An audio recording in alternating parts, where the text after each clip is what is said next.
Pull up and see the motherfucking listen. Pack your bag, time to go home. Talking crazy on our soil where our blood and bones grown. This our grind, we outside on it. While y'all fools on the outside looking, y'all show no respect to Black America, so leave. Y'all don't get it, so it's time to go home. Get the hell up out of America, take your digits, make it just fly on. Y'all don't get it, so it's time to go home. Get the hell up out of America, take your digits, make it just fly on. You landed on the tarmac, fresh off the boat.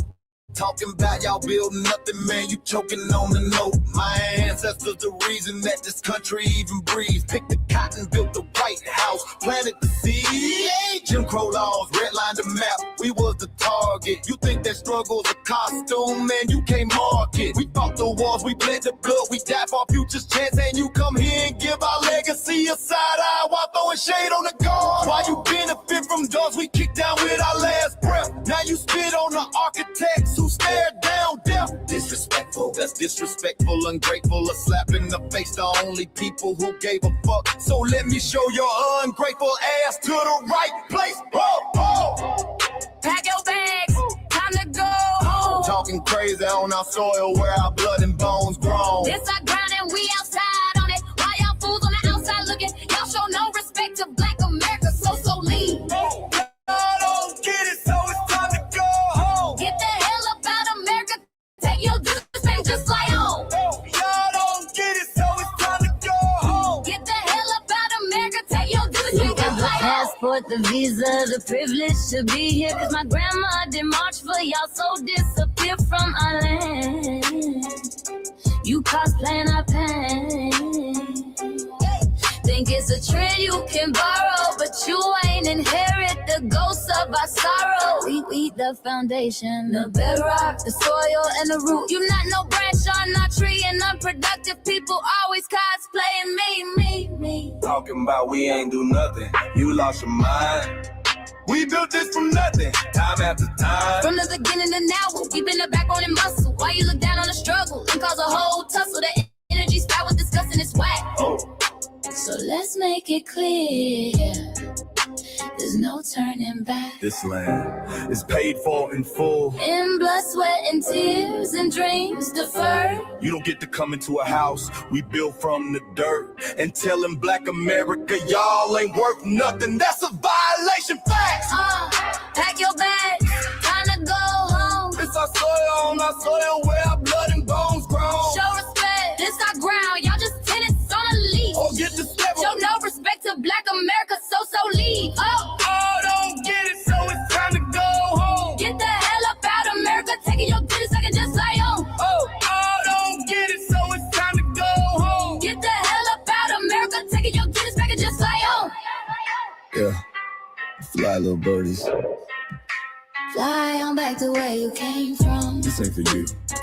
You still is sacred. We said what we said. It's time for y'all to go home. So fly a little birdies fly. So fly a little birdies fly. So fly a little birdies fly. Far, far away from here. So fly a little birdies fly. So fly a little birdies fly. So fly a little birdies fly. Far, far away from here. So fly a little birdies fly. So fly a little birdies fly. So fly a little birdies fly. Far, far away from here. So fly a little birdies fly. So fly a little birdies fly. So fly a little birdies fly. Far, far away from here. Bye bye, little birds.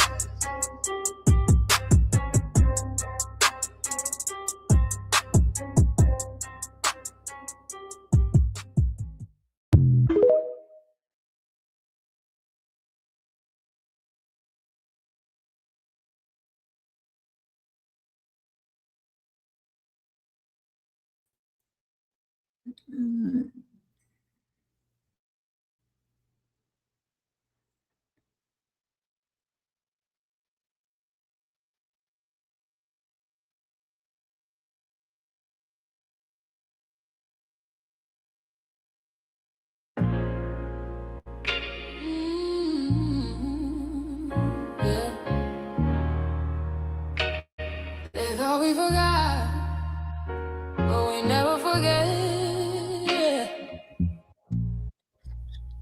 This one for the rules.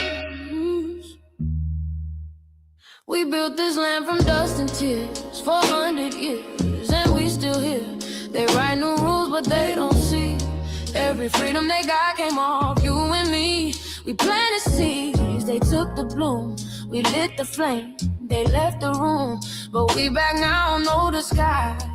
The spirit's woke, we realize. All we want is what we earn. That sweat and blood, yeah, that table turn. You can't buy culture, can't fake that fight. This is our day, this is our right. We LBA. Say it loud, say it strong. We the heartbeat that's been here all along. Foundational Black Americans, stand tall. We ain't begging for nothing, we built that all. Born from pain and grace, you can see the truth written in our face. We the soul, the sound, to fight the flame. Foundational Black Americans, say our name. They love our rhythm, but they dodge our blues. Use our voice when it fits their news. They take our sound, but not our scars. We the backbone, we the stars. Now the veil is gone, the mask is clear. We see the game, we know what's here. No more silence, no more lies. We live that flag. No. Rise up, rise up. We the ones that made this nation free. Damn. Our roots are trees.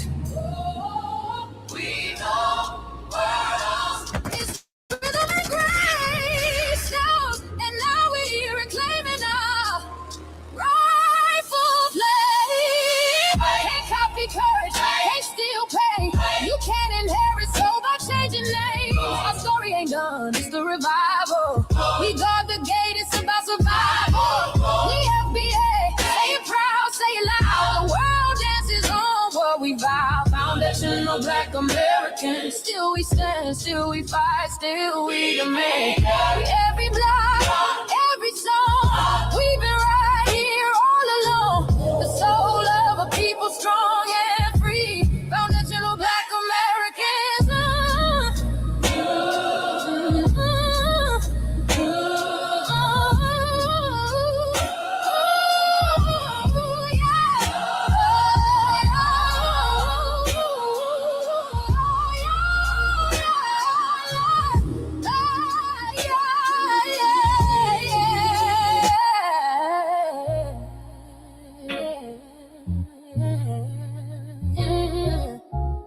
We the first, we the root, we the fire.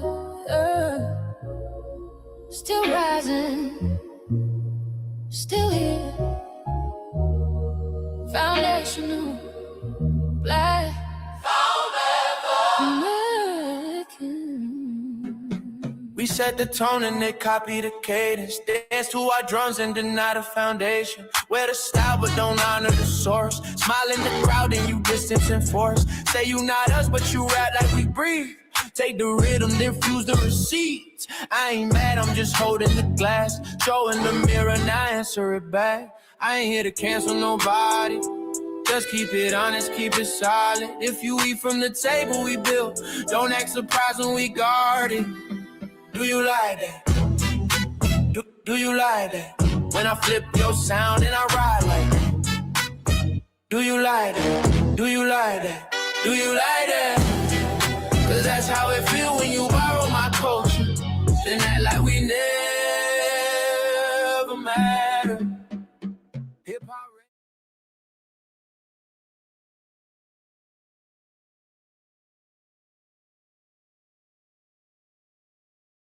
If cotton bent backs, sugar crushed lives. The sugar that saturates the American diet.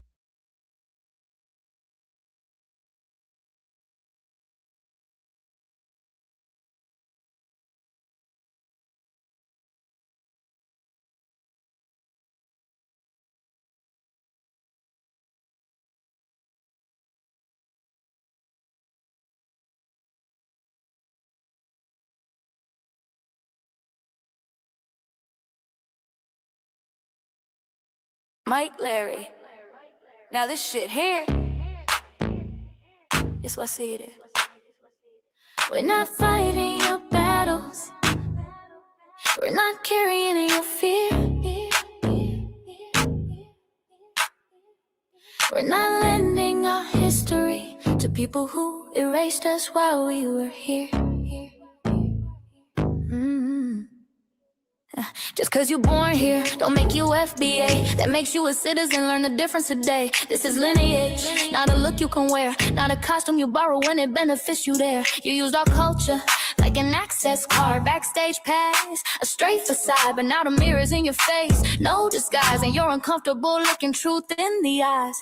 We didn't leave our land to beg for a chance. We stayed, we fought, we took every advance. That's the separation, that's the line you crossed. We paid the price, you learned the cost. You waving your flag on our soil, but fighting not to go back home. Waving your flag on our soil, building comfort on a foundation you didn't know. We waving our flag, red, black, and gold. Stood our ground, never sold.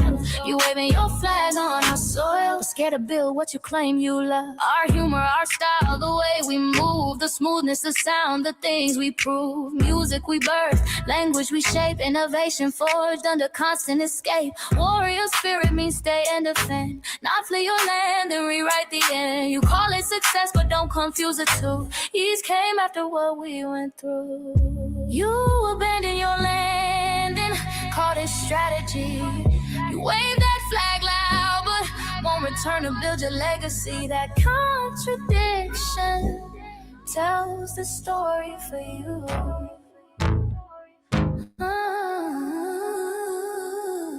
You waving your flag on our soil, we're fighting not to go back home.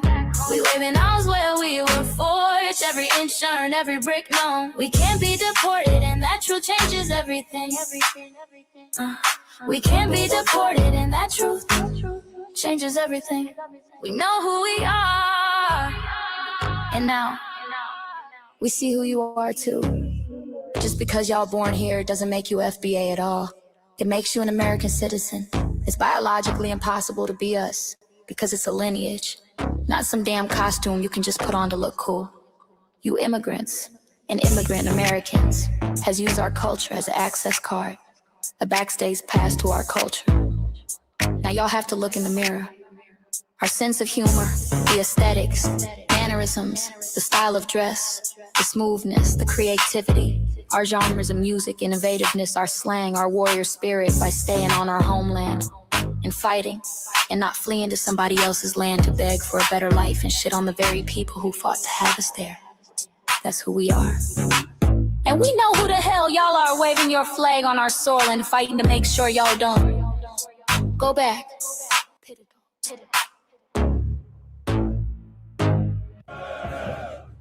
You can't leech off our culture anymore. Beat it!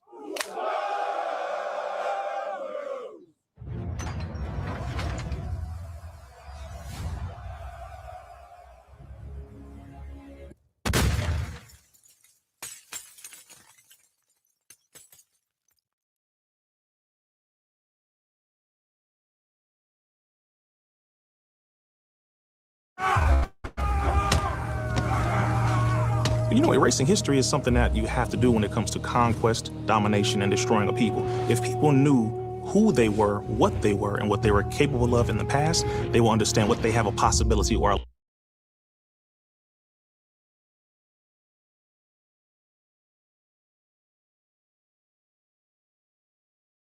Mike Larry, man, you did it again.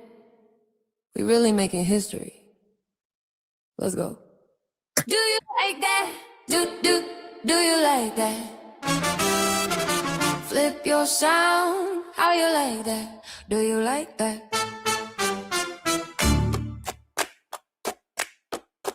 Do you like that? Say it loud, don't walk it back. Do you like that? Do you like that? You grew up mimicking us, now y'all switch it up.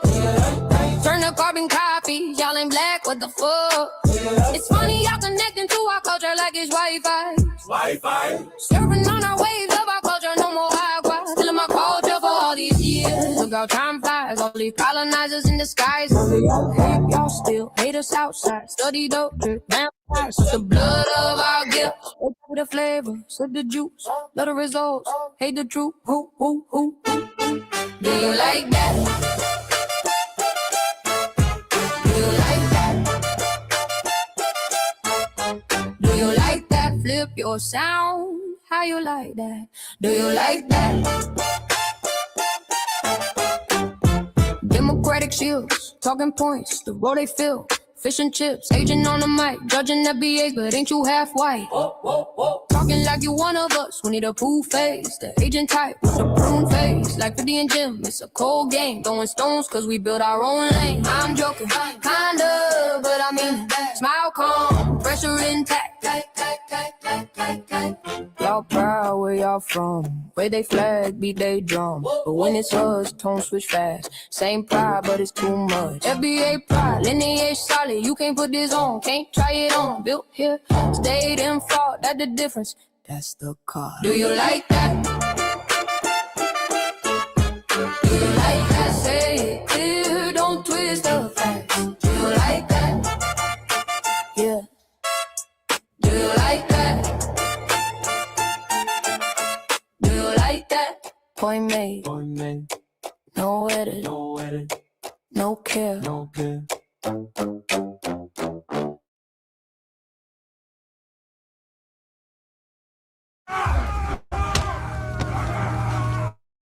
You know, erasing history is something that you have to do when it comes to conquest, domination, and destroying a people. If people knew who they were, what they were, and what they were capable of in the past, they will understand what they have a possibility or a likelihood of doing in the future. Foundation of Black Americans, we've always had a culture of resistance. We cultivated a culture of resistance on this land, and we've been resisting ever since we've encountered European domination. But nothing was really popping in Europe until the transatlantic slave trade, and that's where they amassed a lot of wealth. One thing that I think is unique about our culture as far as how we resist, how we fight back, is just the environment we were put in from day one. Being only 13% of the population, the white supremacists were very meticulous about keeping that population at a certain amount. There was never a period when we did not resist the encroachment of the white man. They have a natural behavior of authority no matter where they go. That's why they'll step up in front of us in the line at the store. We're not important, they don't even see us. We've never been able to excel. We've never been able to relax.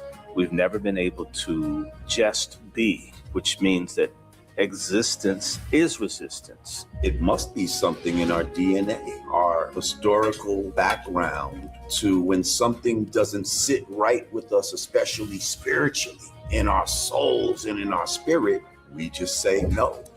We live resistance. You know, from the moment we're born, we're in resistance. And it's handed down generation to generation.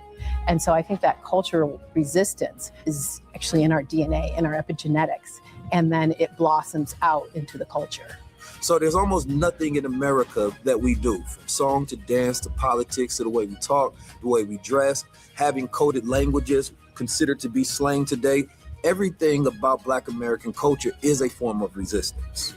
Of course, they want to always downplay our contributions to the global tapestry because they continue to act like our number one export in this country is not Black innovation.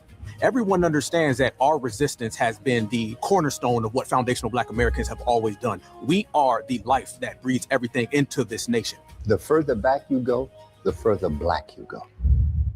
It's just simple like that, brother.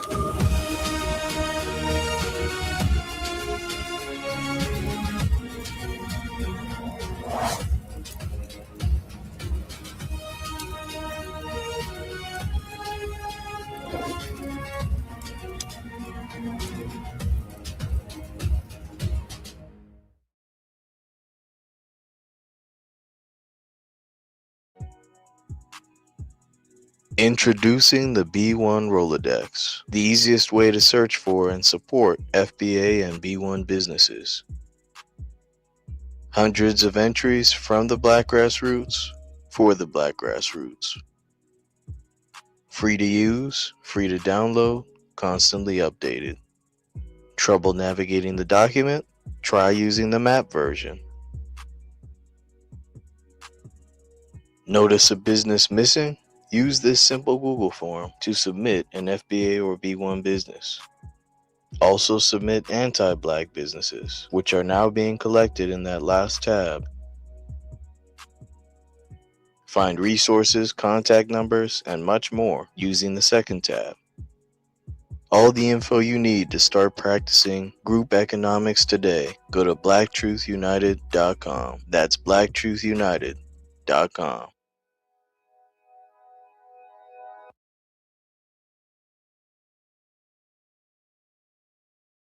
All right, greetings, Black family. Greetings. Apologies for running late.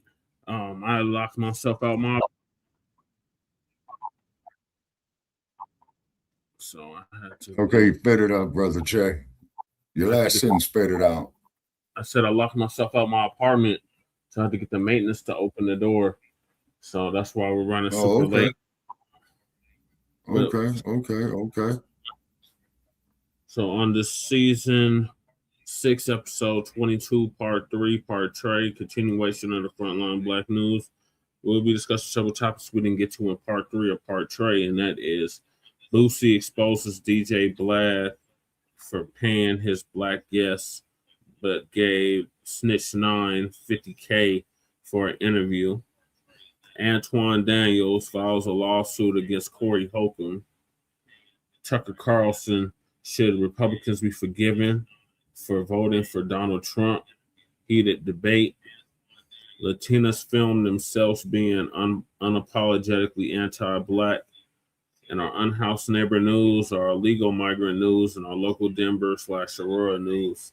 And we are based out of East Denver, North Aurora, Colorado. We get the news from a frontline and Black first perspective. We are a part of the new Blacc Media and also the signal boosters of the new Blacc Media. We have been around for 6 seasons now and counting, and we have several platforms that are a part of the Frontline campaign. Frontline Black News being one of the first, which we started back in 2020, 2021. And Shabaka's Black Experience Enhanced, which we had earlier tonight, or now yesterday. It's based on the 50th anniversary of the founding of the original Black Panther Party for Self-Defense. It started on Blog Talk Radio back in 2016 and have been around for 11 seasons now. Shabaka's Black Experience Enhanced covers the Black experience from the beginning of time until 10 minutes ago. And it's also a campaign that has recently, within the last 2 to 3 years, moved from Blog Talk Radio to StreamYard. Please make sure you like and share the broadcast, family. Please join us on StreamYard, YouTube, Frontline Black News. The links to all of our channels are in the description, including Frontline Black News. Frontline Black News 2, our backup channel, just in case you try to take Frontline Black News down. My personal, Jesse Parrish, aka Chan Krumah. That's how we stream all the city council meetings for Denver and Aurora and the local events, Black events in the Denver and Aurora. And then we got Lady Che's backup channel, Seduction Doll. Make sure y'all sub up to that so she can start going live on that channel. And then we got her main channel, the RBA, the Revolutionary Agenda. Make sure y'all check that out. She did 2 RBAs or 2 or 3 RBAs last week. So make sure you'll check those out. And then sub up to the channel. And then we got Shabaka's YouTube channel, Jeanette 1. Make sure y'all sub up to that so Shabaka can start going live as well. And then we got our cousin, our local out the Bay Area, Jay Militant, who was live yesterday. Make sure y'all check him out. Make sure y'all sub up to his channel as well. Jay Militant, What's Cracking TV with Jay Militant. Then we got our brother out of Virginia. We got our brother Kukizi out the Mile High City.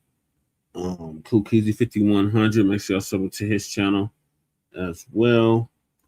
And then we got our brother out of VA, Virginia, by way of New York, Breeze Omega. Make sure y'all sub up to his channel as well. He just surpassed 1,000 subscribers, so salute to Breeze.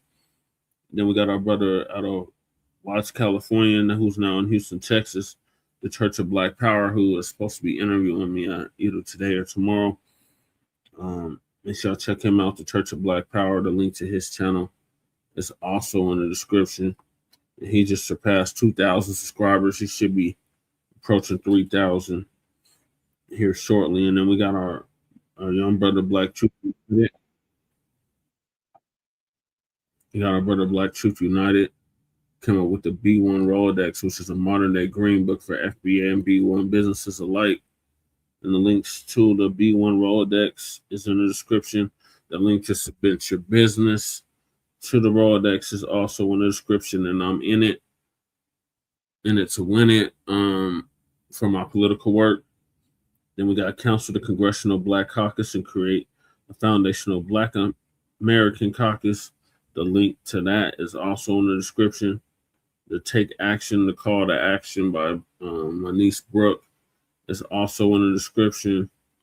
Then we got Lady Chase GoFundMe. The link to that is also in the description. Donate to that if you haven't already.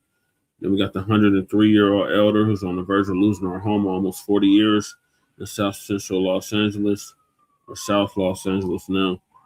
And the link to her GoFundMe is also in the description. Donate to that if you can. Then I'm officially on the ballot for House District 8. So support me, Jesse Parrish, for House of Representatives in the state of Colorado for House District 8. The link to the website is in the description. Then we got copyright disclaimer under Section 107 of the Copyright Act of 1976. Hey, baby. The little baby wants to get on camera. Come on, little baby. You see the little baby? Yeah, want to get on TV. Look like a little panther. Yeah, it's a little panther. Yeah. Copyright disclaimer under Section 107 of the Copyright Act of 1976. Allowance is made for fair use for purposes such as criticism, comment, news reporting, teaching, scholarship, education, and research. And I do not own the rights to the music. And if you don't understand racism, white supremacy, what it is and how it works, everything else you think you understand will only confuse you in all 9 areas of human or people activity. Yeah, she is adorable. That's right, Nubby. And those areas are economics, education, entertainment, labor, law, politics, religion, sex, and war. And some say health and nutrition. And all 9 or 10 areas of human or people activity. Yeah, this one is only 3 weeks old. She's only 3 weeks old, Goddess Nubby. And that was by Mr. Nellie Fuller Jr., who transitioned exactly a year ago at the age of 95. ProduceJustice.com.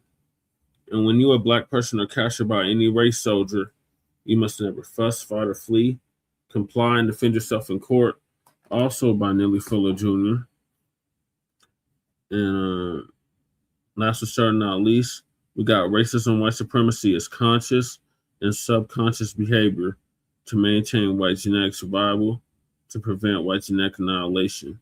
And that was by the late, great master teacher, Dr. Francis Cress Welsing, who transitioned exactly 10 years ago at the age of 80, or excuse me, at the age of 70, and she would have been 80. No, she transitioned at 80, and she would have been 90 as of 2 weeks ago. So full life. FBA brother Tariq Nasheed for paying for her funeral, along with several others. So those are the topics. Make sure y'all hit that like and subscribe button. Yeah, she is so precious and adorable. And then please share the YouTube link out. Share the YouTube link out. Share it out. Share it out. Share it out. Okay. Yes. And if we got idiots, they'll be shown the door, you know. But I do notice, Brother Che, we are getting less and less idiots. So that's a good thing. Well, we had them right. We had them last night, Shabaka. They was coming a mile a minute. Oh, okay. All righty. We need the idiots. You know what I'm saying? All right. I'm going to hop right into it with BOOSIE. BOOSIE Badass exposes DJ, or as I call him, Agent Vlad, for not paying his Black guests, but gave snitch $50K for an interview. Damn.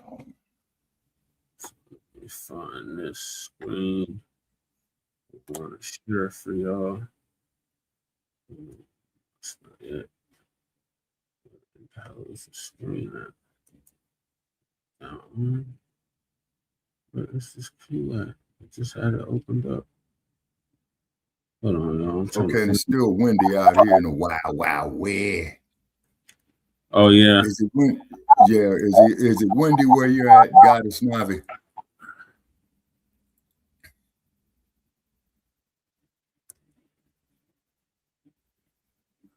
I'll wait for her to respond in the chat. Yeah, they got a big storm hitting California right now, Northern Cal. Okay, then that's where the wind is coming from. Okay, all righty. She on the right order. I think that's the right order. Yeah. Okay. All I right, got us now. If you're saying that wind is a true pain in the ass. Okay. All right, I believe it. Share my screen. Okay. So Bishop George gonna give us an update on that. Okay. Goddess Navi says wind advisory until tomorrow evening. So those of you who are driving out of Sin City in California, be very, very careful. And if you're in a high-profile vehicle, are you done with DJ VLAD? Otherwise, it'll get turned over. No, one time, so I got to get paid good. I'm sorry, I don't need a podcast. Are you done with DJ VLAD because he did one with 6ix9ine? Nah. You know how many rats VLAD and did podcasts with? Charleston White got these podcast interviews messed up, man. You know, Charleston White, 6ix9ine. We know 6ix9ine went through his situation when he came home from jail. He got on the stand. He did all the telling. VLAD allegedly was supposed to have gave him $50K for an interview. Well, he was doing a lot of interviews with BOOSIE. And we haven't seen BOOSIE on the show for a long time now. And we're finding out now that BOOSIE is not doing the show because he wants to get paid the same way that he paid 6ix9ine, right? And everybody kept saying, where's BOOSIE? Where's BOOSIE? Right? So Sean Cotton, everybody's been talking about it. VLAD no more. We couldn't come up with an agreement. He didn't want to pay me. I wanted $5,000 more than he wanted to pay me. It's on his damn. He didn't want to pay me, so. Now all of a sudden, I think I'm gonna make more money doing it this way. And I'm editing my interview now. I hear you, big Fafo. We'll fuck around and find out. Let's talk about it. Uh-oh. I get ready. Just 7 months. Let's go. So BOOSIE, you know, he would do VLAD interviews, and I didn't like BOOSIE on those VLAD interviews because I felt like he would run his mouth and say a whole bunch of stuff he shouldn't be speaking on. You know, he's supposed to be like this street guy that's against ratting, but VLAD would ask him all kinds of stuff about other people's business, and he would be putting, you know, speaking on other people's business as a street dude. That's a no-no, right? But again, you're supposed to be the street dude, OG rapper, and you know, you on the platform. You know, you're not a podcaster. You're not, you know, you don't claim to be a civilian. You a real ninja, right? So it was kind of weird, right? It was kind of weird. But he always was talking about how much money he said that VLAD was paying him. And we found out that wasn't a lie. But he was even going on the Breakfast Club saying this. Millions. If not, I can make ain't that kind of money in it. I don't want it. That's why I say fuck Hollywood. Damn. VLAD. And the Breakfast Club. Which the fuck I would go on a podcast like this and this motherfucker don't pay me. Close to it. God damn, salute to VLAD. But VLAD TV also, when VLAD TV, he also did an interview with Adam 22, and he spoke on this. He pitched it to me, and I initially said no because the amount of money was too high. Right, I never paid this much for an interview, and I was doing academic show. And you're not going to say how much you paid him? I'll say this: I think you should not. So I back that because I feel like we don't want everybody to know what's Why is the Bisco's up in our business? It was more than Marlon Wayans wanted. Well, besides the perpetual revenue, we allow these damn culture vultures in our business, Shabaka. Yeah, This one with the black. Yeah, that's yeah, brother Che, you right about that. Yeah, that's Agent 22 right there, otherwise known as 22, when he got a show called No Jumper, which is complete trash, and he gets gang members to get up there and spill their guts, and then they end up getting indicted or killed. Another two get the hand blown off, just retarded shit. So that's him.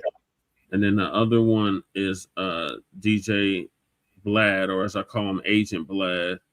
And everybody that goes on his ends up either locked up or dead. Damn. And now let me guess.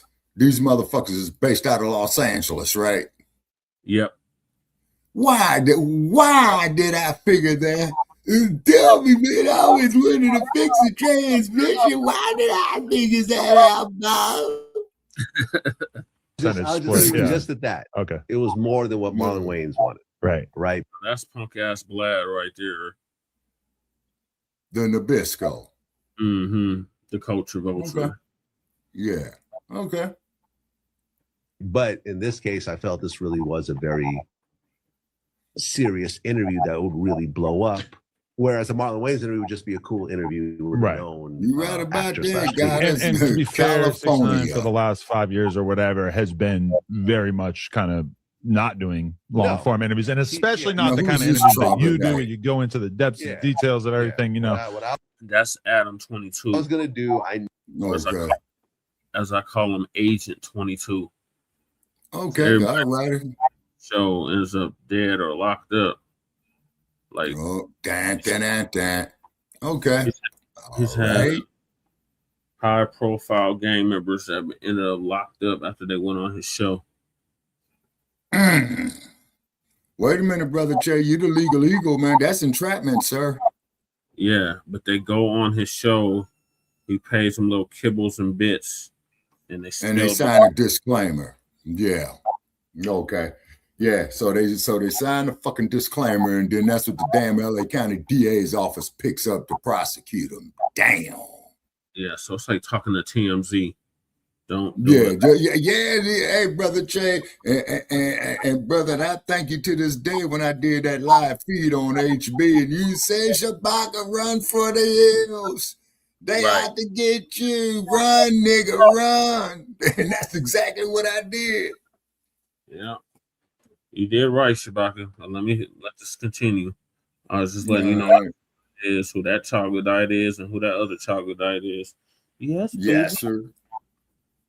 Knew was going to be and I deleted that video just because of the price associated with it. And I was doing an academic show, and I mentioned to him as we were just hanging out afterwards. He was like, "Yo, man, you should." You should, that's gonna be the biggest shit. So Marlon Wayans, I remember Marlon Wayans. He asked for $40K. Marlon Wayans must have been privy to the money that 6ix9ine got. And Marlon Wayans, he's a big time movie star, TV. Been on TV, been in movies for years. Family part of Living Color. So you want me to come down from up here to come down and interview you? You got to pay me. You got to pay me.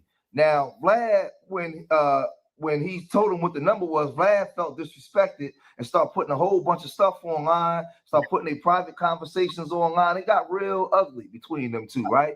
And Marlon Wayans was really checking Vlad, right? And Vlad took a hit from that. A lot of people seen that and was like, man, we ain't really messing with Vlad. Vlad been taking hits all year, but he took a hit after that Marlon Wayans situation because people were saying like, yo, why are you putting out the private conversations online for everybody to hear it, right? But then Boosie, he was really talking to the public, and he was saying this. One time, so I got to get paid good. I'm sorry, I don't need a podcast. Are you done with DJ VLAD because he did one with 6ix9ine? Nah. You know how many rats VLAD and did podcasts with? I know that's right. I ain't got nothing to do with that. I ain't got nothing against no 6ix9ine. And I had to show my own self up behind that kind of shit too, guys.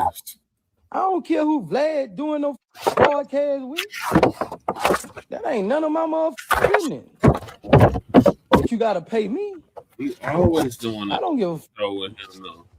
He stayed. That ain't got nothing to do with it. I'm feeding my family off a podcast. I ain't know what he paid 6ix9ine. He did shit. All I want is 40, bro. Like I ain't on no 100K shit. Give me 40. I'm worth that, right? Am I worth that? Well, little Bootsy, I give it to you, man. You paid your dues. You made your mark. I'm not mad about no 6ix9ine interview. I didn't even watch the interview. I don't watch other people interviews.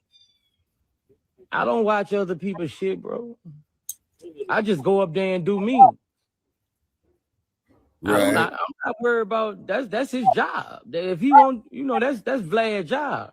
That ain't got nothing to do with me, bro. That ain't why you ain't just seen me on the Vlad TV. That's not it. I just haven't been paid. When it's time for me to get paid, when anybody, it's not just Vlad, anybody who want me on their podcast, I'm ready. I'm so ready. I'm so ready to talk about this shit that's going on. I'm ready. I've been ready since in November. I'm ready. Now again, I use somebody like Charleston White because Charleston White was going around all these podcasts and they was paying him a bunch of money. But me being in this YouTube space for so long, like you can't pay somebody like really like 50,000 like in these small sections unless you like the big news, CBS, ABC, NBC, Right. something like Exactly. that. Facts. You're not paying somebody like 50,000 to come just do one interview. You're not even gonna make that much money. Like, what if the thing only make 30,000, but you paid them 50? He win, you lose. It's not gonna. It don't work like that, right? But he paid 6ix9ine for that, but that probably made a lot of money where he knew he was going to win out on that because at that time when he did the interview, people was tuning in to hear what 6ix9ine had to say about the situation, right, with all the rat and everything else. But just for a random interview to come on and talk like that, I don't see it. I don't see it happening. But Sean Cotton, he basically gave his opinion, and it's basically stemming from him not getting the 40,000 to get on the show because he gave 6ix9ine the 50,000. That's the situation with him and Boosie. But check it out. It gets tricky with the numbers because, like I said, this is a new business and it's really hard to see what somebody's really worth. Now, a lot of people. Well, that's what I call guys not recognized. He's not doing no more Vlad interviews because, they couldn't agree on the $5,000 increase. I think Boosie is worth that $5,000 increase. If that was me, if I was Vlad, I would have did it. Because Boosie doesn't do a lot of interviews. If you see a lot of these people, the OG Percy's, the Charleston Whites, it's a lot of people who do a lot of interviews, and I get that. You know what I'm saying? Like I get it. But Boosie's somebody who doesn't do a lot of interviews, and you could really pay him. And he hasn't been on Boosie in about 8 months. So the interview would have went crazy. A lot has passed. That's a lot to talk about. Vlad's just, I heard he's kind of, Vlad is Vlad, man. Like, but yeah, it's a tricky game, Charleston White kind of ruined the game too. Everybody wants, Charleston White is running around talking about how much he makes per interview. So now everybody's trying to be on his level. And it's not too many Charleston Whites in this interview space. I think Boosie, it's Boosie, Charleston White, and everybody else is seasonal, just depending on what's going on.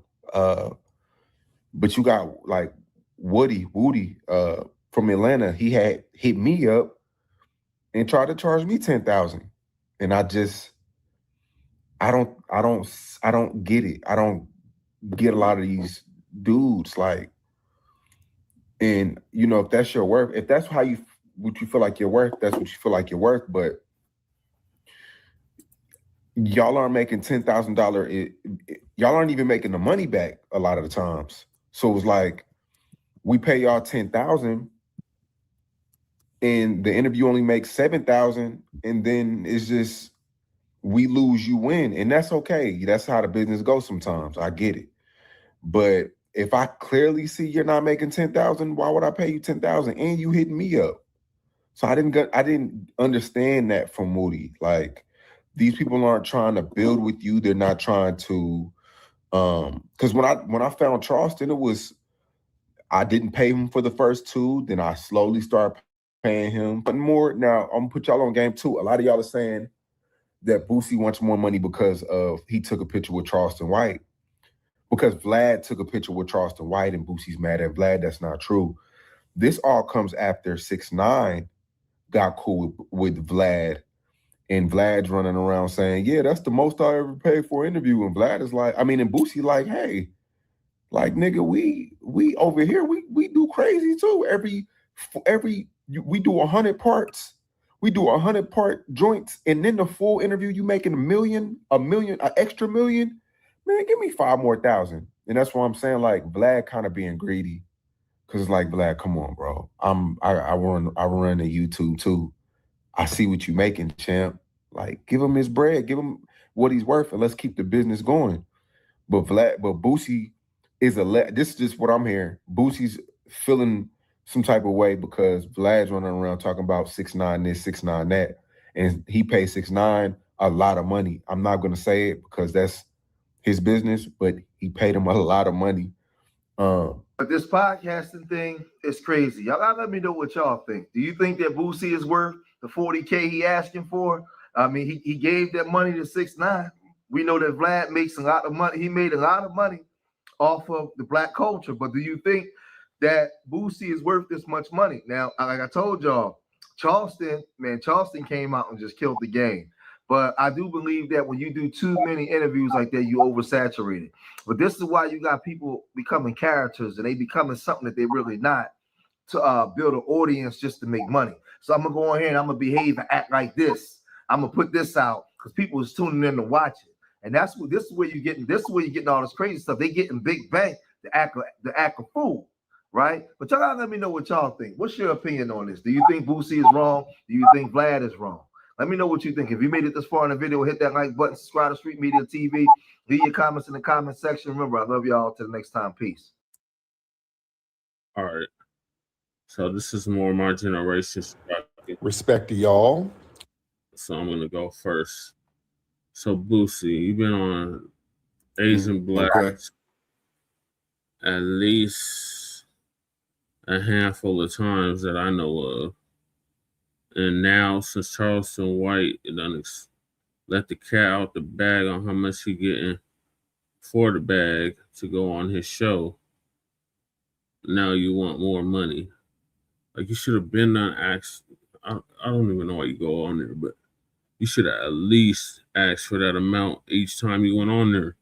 Like, y'all just selling out the culture to this culture vulture and not getting no kind of benefit from it except clout. Yeah, that part. We're on his show and he has millions of subscribers.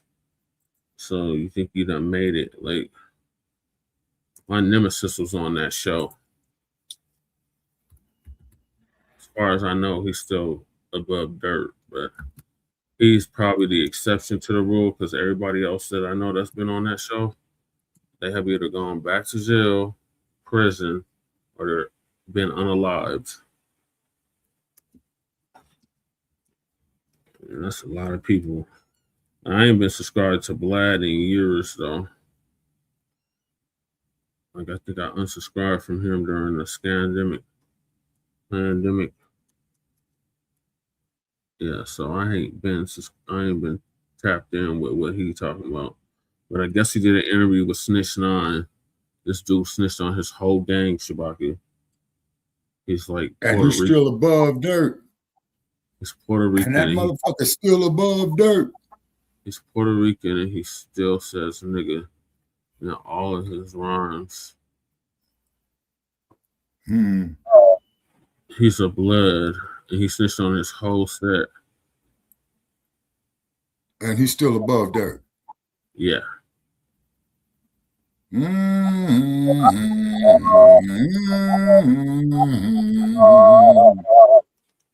nah, it's been a minute since I was subbed up to that. He has some of your favorite rappers, like some of your favorite gangster rappers from back in the day on there. So I would tap in to hear their interviews. But these new age rappers that he's had on his show, they have all either in the dead or in the pen. Yeah.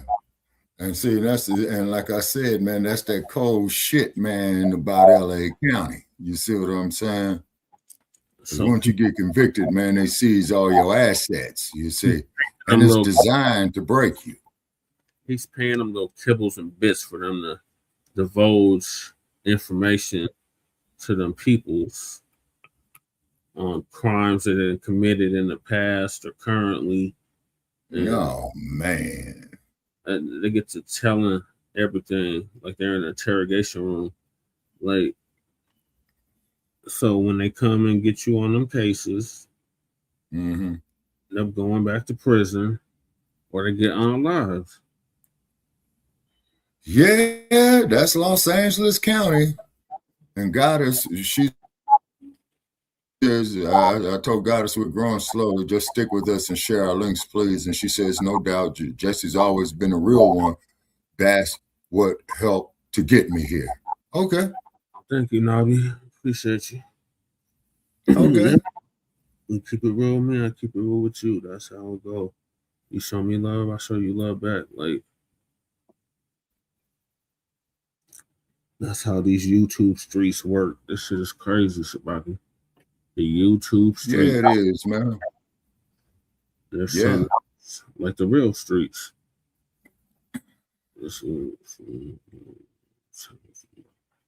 Thank you, Nabi. Appreciate you. Okay. So what are your thoughts, Shabaki? Okay, well, coming up in Los Angeles, man, there's a certain code there. You keep your damn mouth shut, number one, okay? Two is you be careful of who you let in the car. You know what I mean? Yep. And what's that? And what's that classic scenario that I always use? Oh, hey man, yeah, I need to stop at the store. I had mugs from my own set ask me if I had guns and drugs on me before they gave me a ride. Yeah, no. They're supposed to. Now, here's one for you, man. I was out there stranded one night in Los Angeles, so I had a long walk, right? So I approached the brother, and he said, hey, man, open up your jacket. You ain't got no guns or knives or no drugs. You know what I'm saying? And I said, no. He said, okay, let's ride. And then I gave the cat, what he requested for, man, and he got me, to my destination.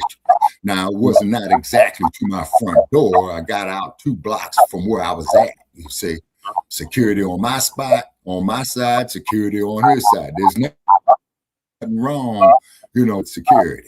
You see, exactly, Goddess Navi. California is not its own separate country, honey. It's its own fucking planet.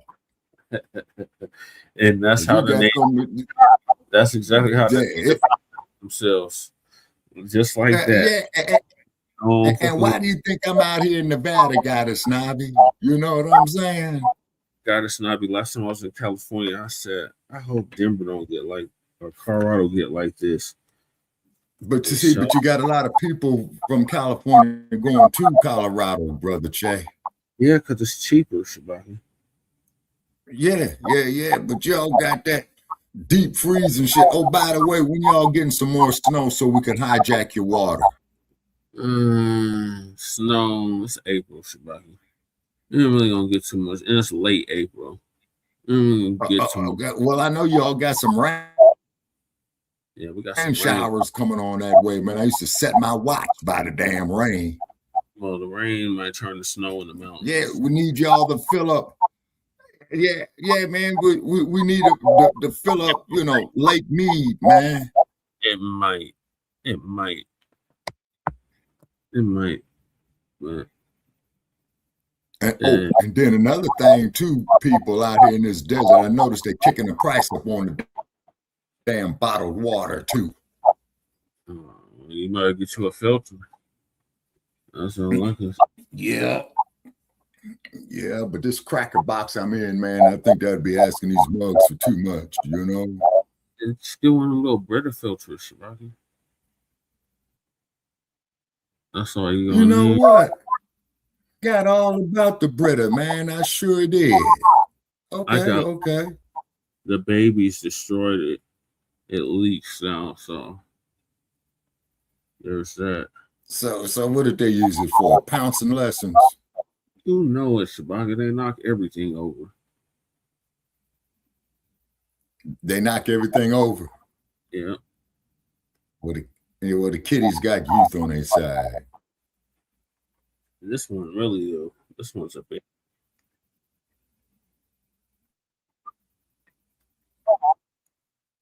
Yeah, little panther in the making right there. You know. Yeah, she's gonna be a panther. Yeah, little panther. This is magic. And then also too, Goddess Navi, there was a way, to naturally filter water, Brother Che, there, in the elements. Yeah. And I forgot what it was. Yeah, so I forgot what it was. Oh, Kuna. It's either sandman or it's small pebbles. I forgot which shit. Okay, I have to go pull some data up on that, Yeah, so that there. Yeah, Goddess Navi says she needs to be happy for now. She must be happy for now. She is. And then my phone pinged, I wonder if I got some hate mail up there. Yeah. So is that all you have to say about Boosie?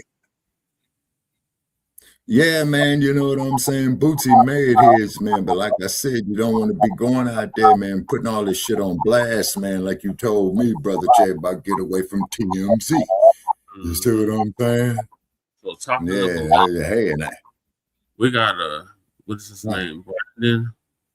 He goes by Mile High Minute. Brandon, our brother Kukizi, had to pay him a visit. He's he does interviews with all the rappers out here. Oh, damn. And he's a white Yeah, Goddess Navi. Yeah. And yeah, Goddess Navi, I'll give you some info on that. Is because this tab water out here, man, coming out this tab, I'm sorry, I have to bathe in it. Well, I don't bathe in it, I shower in it. You know what I'm saying? Because I don't take no baths. It's always best to shower because when that fresh water hits you, you wash yourself, man, then rinse off, wash yourself again, rinse off. You know what I mean? Right. Whatnot. Well, I got a lifetime filter from our favorite dude in the town, our Roly Poly Martin, which is Jeff. Okay. Jeff. And it's going up way up too, Goddess Navi, particularly as that desert gets hot. You say that is a human rights violation. Yeah, it is. Mm-hmm. And Jeff Farr should be ashamed of himself. He did an interview with the white boy. That's like our VLAD. Mm-hmm. Yeah, Jeff Farr. Yeah, I went all the way through hell and high water in the snow just to go knock on his door and leave my calling card.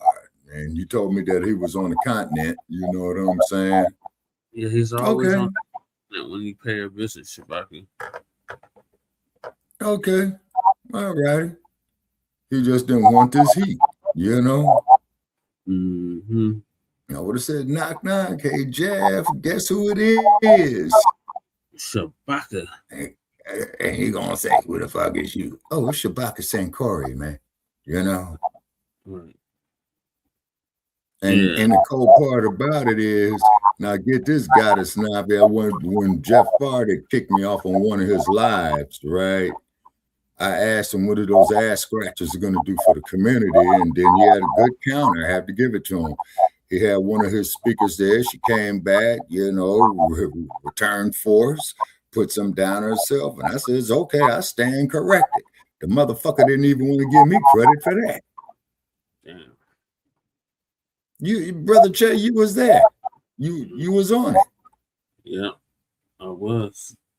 Yeah, see, but however, it is what it is, you know what I'm saying?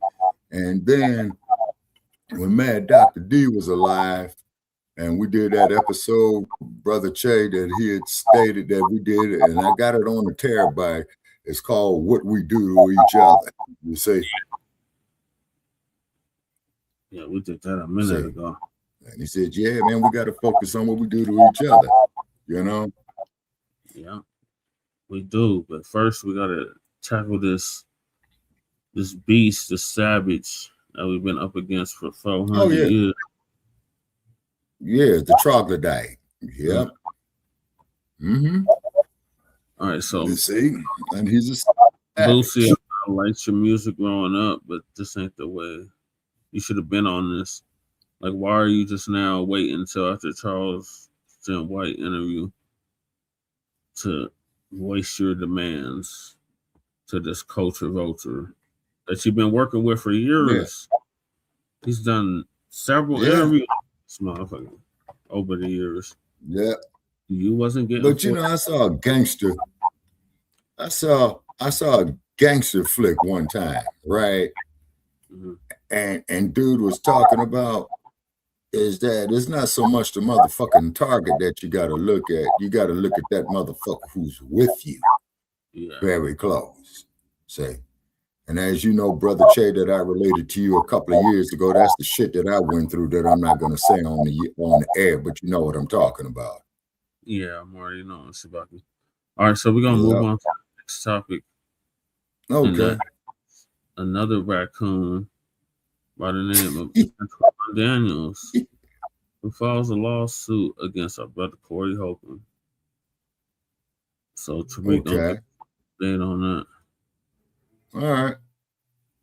Ladies and gentlemen, can y'all hear me good? If everybody can hear me good, give me an FBA fist.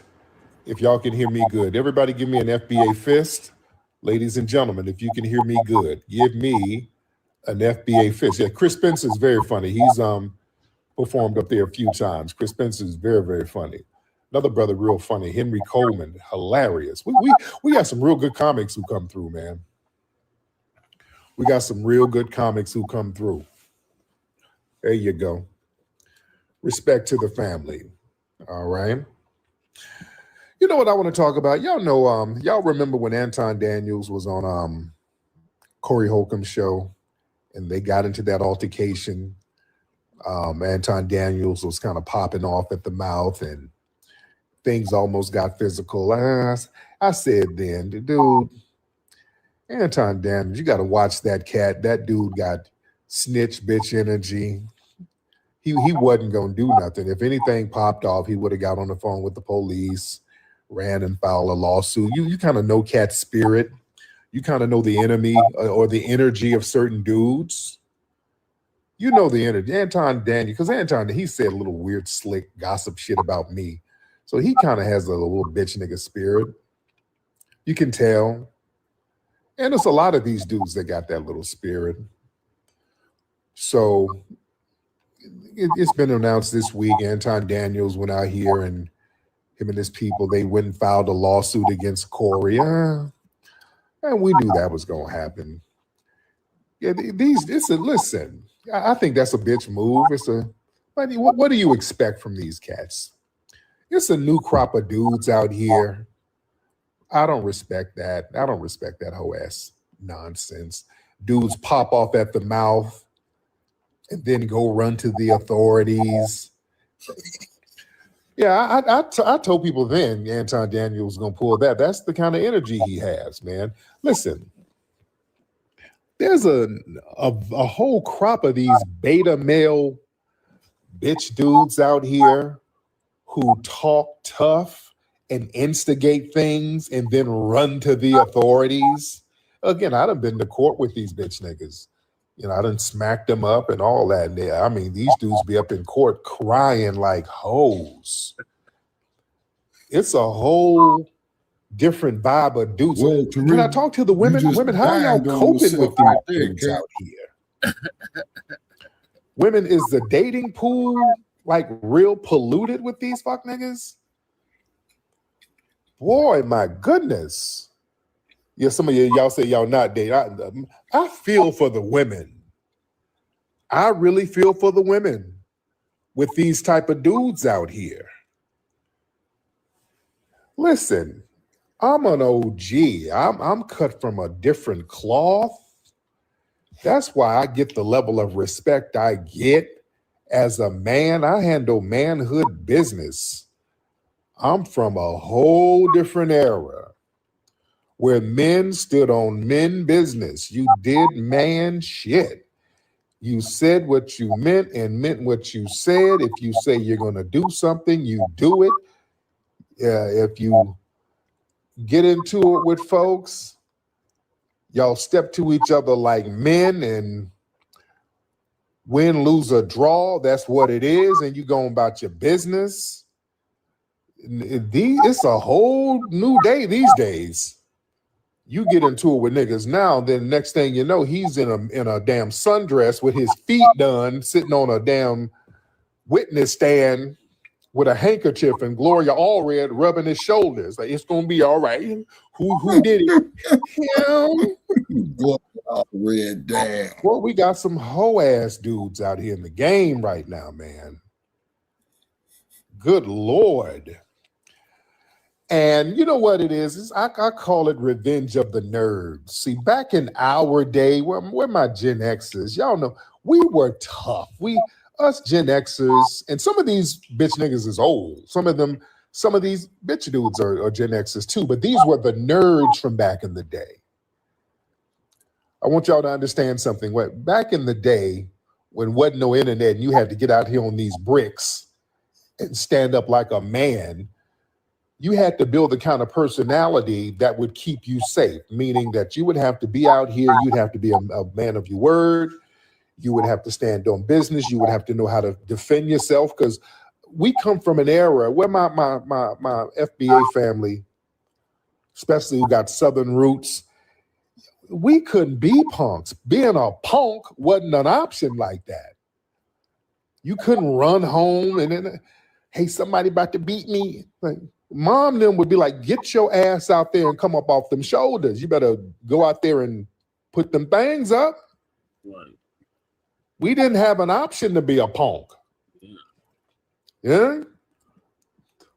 That wasn't an option. Hell, back in the day, even the LGBT dudes knew how to fight. Well, some of them still know how to, but yeah, even they had to get out there and put some damn work in. They had to move their thong to the side and start fighting. They would do whatever they had to do. But you couldn't be a punk, man. You just couldn't be. That was not an option.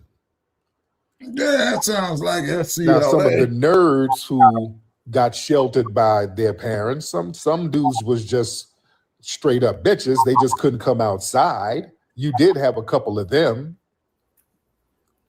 Some of them were mama's boys who had to stay up under their mama all the damn time. Now, you did have some mamas who coddled some of these dudes. They knew that their sons were weak, so they didn't let them come out there and kick it with the rough boys. Yeah. Yeah, certain dudes who had little breathing problems, they might have had a little asthma or some shit, so they had to stay in the house. There was something going on with them. Yeah. Yeah, the mama would fight for him. Don't be bullying my man. All right, Miss Jenkins, we're not gonna bully my man. You know? Just, it was these little weird dudes. Something was a little wrong with them. They had a little ailment and they had to stay in the house. So now, a lot of them were like real little. They were like little and demure, these little old demure niggas who couldn't really stand up for themselves. They were real small or whatever. Something was going on with them, or fat. That was another thing. A lot of little fat niggas used to have to stay in the house.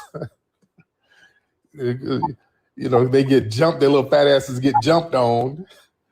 So they had to stay, up under their mom eating.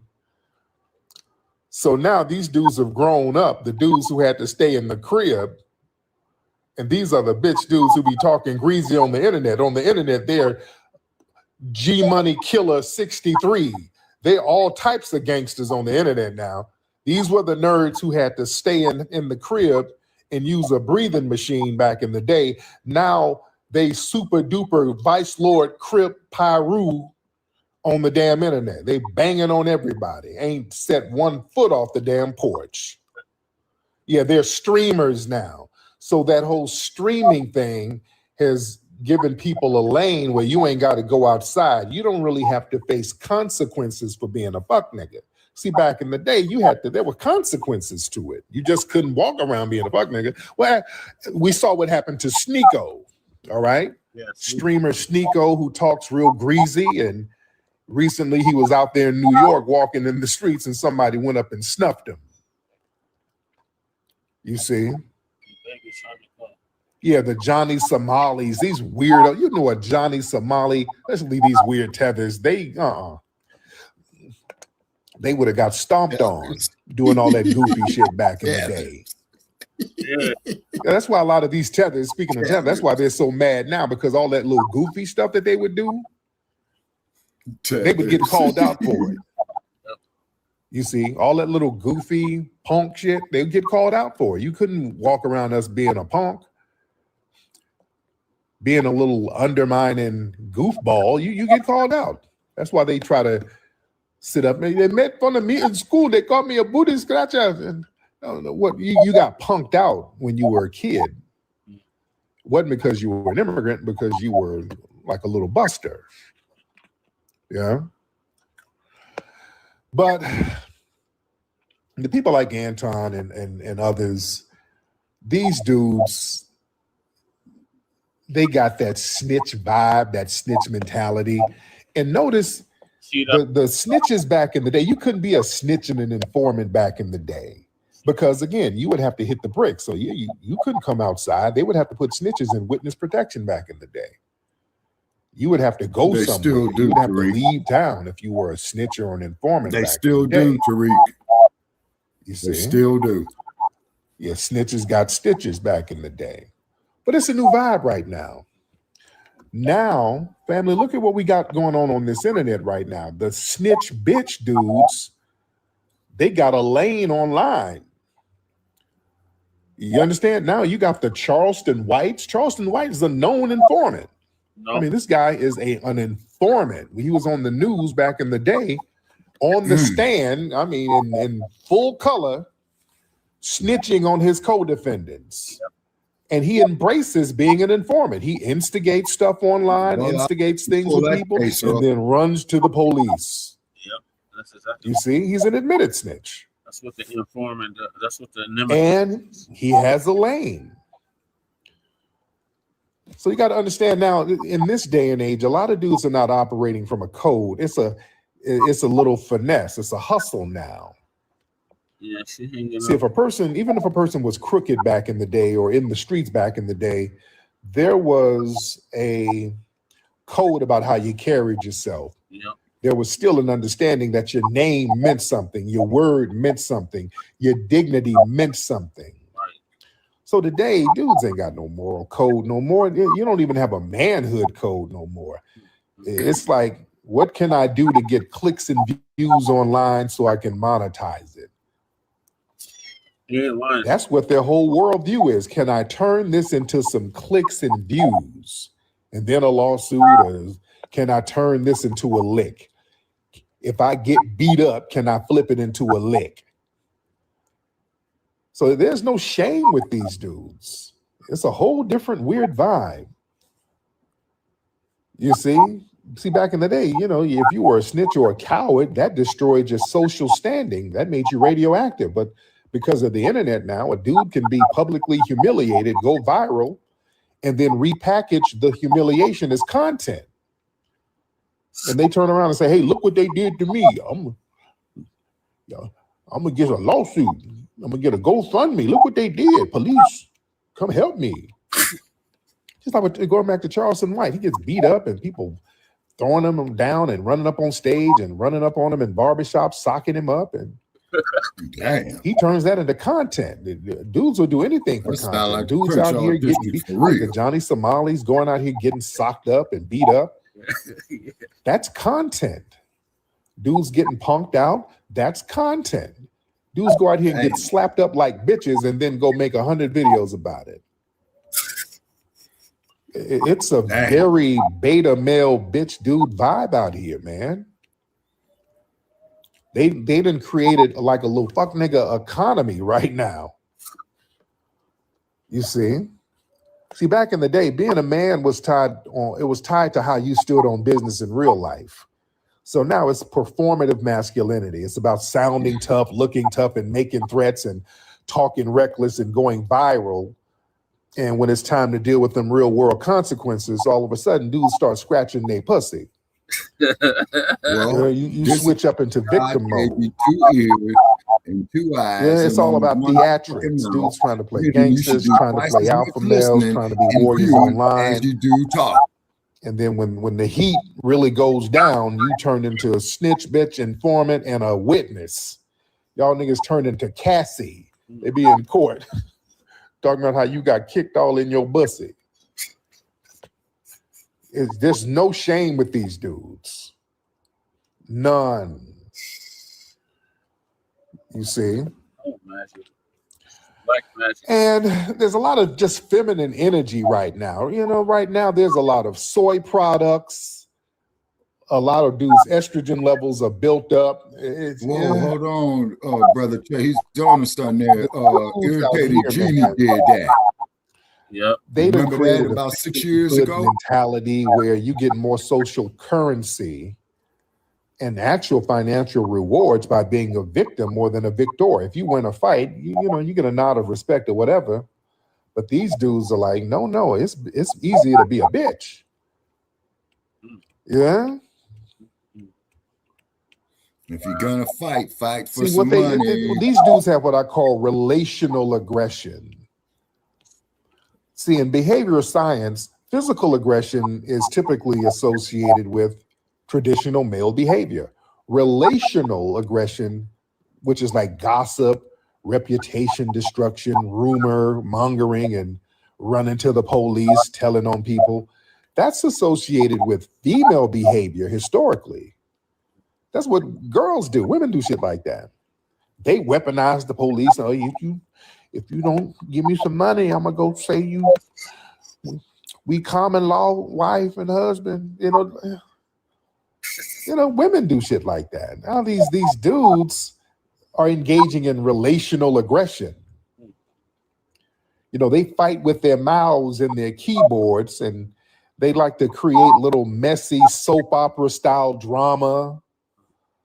You see, they don't do no man to man. Back in the day, you got a problem. You go in a room, lock them doors, move that furniture around, and then take your ass back out there, and everything is cool. You got your little understanding. Not now. Now you take a cat in a room and get an understanding. All of a sudden, man, you an enemy he got on a forever. halter top, and he's sitting on TMZ with some paperwork. You just did it, Jesse. Snapping his damn fingers. Clock that T. And for the hills. Come on, it's a real bitch made vibe out here, Out of there man. real fast. I feel bad for the women. And let me talk to the women, because we got to get on. Let me get on the women, because some of y'all women are dating these buster ass dudes. Some of y'all women, come on now. All these buster beta males out here, they dating somebody, ladies. What did I say? It takes Ladies, some of 6 y'all are guys dating to these carry a punks. man to his grave, and it Especially only down takes in one Atlanta. Y'all woman to keep put him y'all there. punks somewhere down. Let's stop playing. Now, am I right, God? It's not, no Come disrespect, on. man. Yeah, Tell that me dude I'm lying, Shamar, God, he it's said he be not. dating women too. That's a full-fledged punk. Come on. Y'all enabling these dudes. Women, what's going on? Yeah, y'all love a punk. That's the problem. Y'all start making little deals with punks. The hell's going on, ladies? I blame some of y'all. Come on, y'all not gonna get out of this. Y'all out here enabling these dudes being busters. Okay, Dudes see, getting I smacked just up said and you that. still laying up with them. You laying I up with just said smacked up that. niggas. That's what I just said, Piss Tariq. wounds all on his body It and you takes laying up 6 with him. guys Kind to of shit is carry that, a ladies? Back in man the to day, his grave, oh no, I and can't it date only you. takes one woman You to out here in put the him street there. getting beat down. Come on. Okay, well, Well, of you know, course right not, now in God, this Snobby. day and You age, know what man, I'm media saying? You ain't going programming like that. has normalized Oh, no, not emasculation. me. I don't See, the get dominant anywhere society, they've near been them. Shabbat pumping out only media heard that deliberately the end of what emasculates the you male said. image. Okay. They put these weak, gossiping, sassy dudes on TV all the damn time. You look at the Love and Hip Hop shows, they got some sassy, gossiping dude on there, all on social media. They're like, okay, this dude is safe. So women, you consume this programming daily. Right. So it's a psychological conditioning process right now. Right. They've been buck broken. So the strong, dominant, Ain't that the ISIS principled papers, males Brother are Jay? Yes. demonized as being toxic, while the submissive, bitch-made, smacked up on beta males, they kind of put them on a pedestal. So I think a lot of women look at this as, because you've been programmed to look at this as the new normal. Unfortunately. And also these dudes, I guess women can control these dudes. You can control a sassy, gossipy dude, or you can have a buddy. He can be your sister friend. He's somebody you can sit there and gossip with. You can gossip with your dude. See, women, usually you gossip with your homegirls or whatever, but sometimes women and their homegirls can be a little catty. So now you got these sassy beta males that'll sit up there and gossip with you. Like beta, come on. Alpha men, we don't want to. I don't sit up and listen to my lady gossip about people. She says stuff, such and such said this, such and such said that. I'm like, okay, all right. What am I gonna say? I don't even engage in that. You know? But now women got dudes they can sit home and gossip with. When I was at work, they were telling me I can't get on my lunch break. What, girl, for real? No, he didn't. He's up there sassy with you. Fuck all that. And you know what it is? Excuse me. Let me give me a Exactly, got it. Got my heat on. Okay, those are the ones that was born in the 60s and what have you, where they were putting a black father out of the household. So they were mainly raised by the women. You know what it is? Also, these dudes, a lot of these dudes, these beta males, they know that they can't command respect from a woman who understands real masculine energy. Because there's some of you women, y'all, there's a lot of you who still understand and respect masculine energy.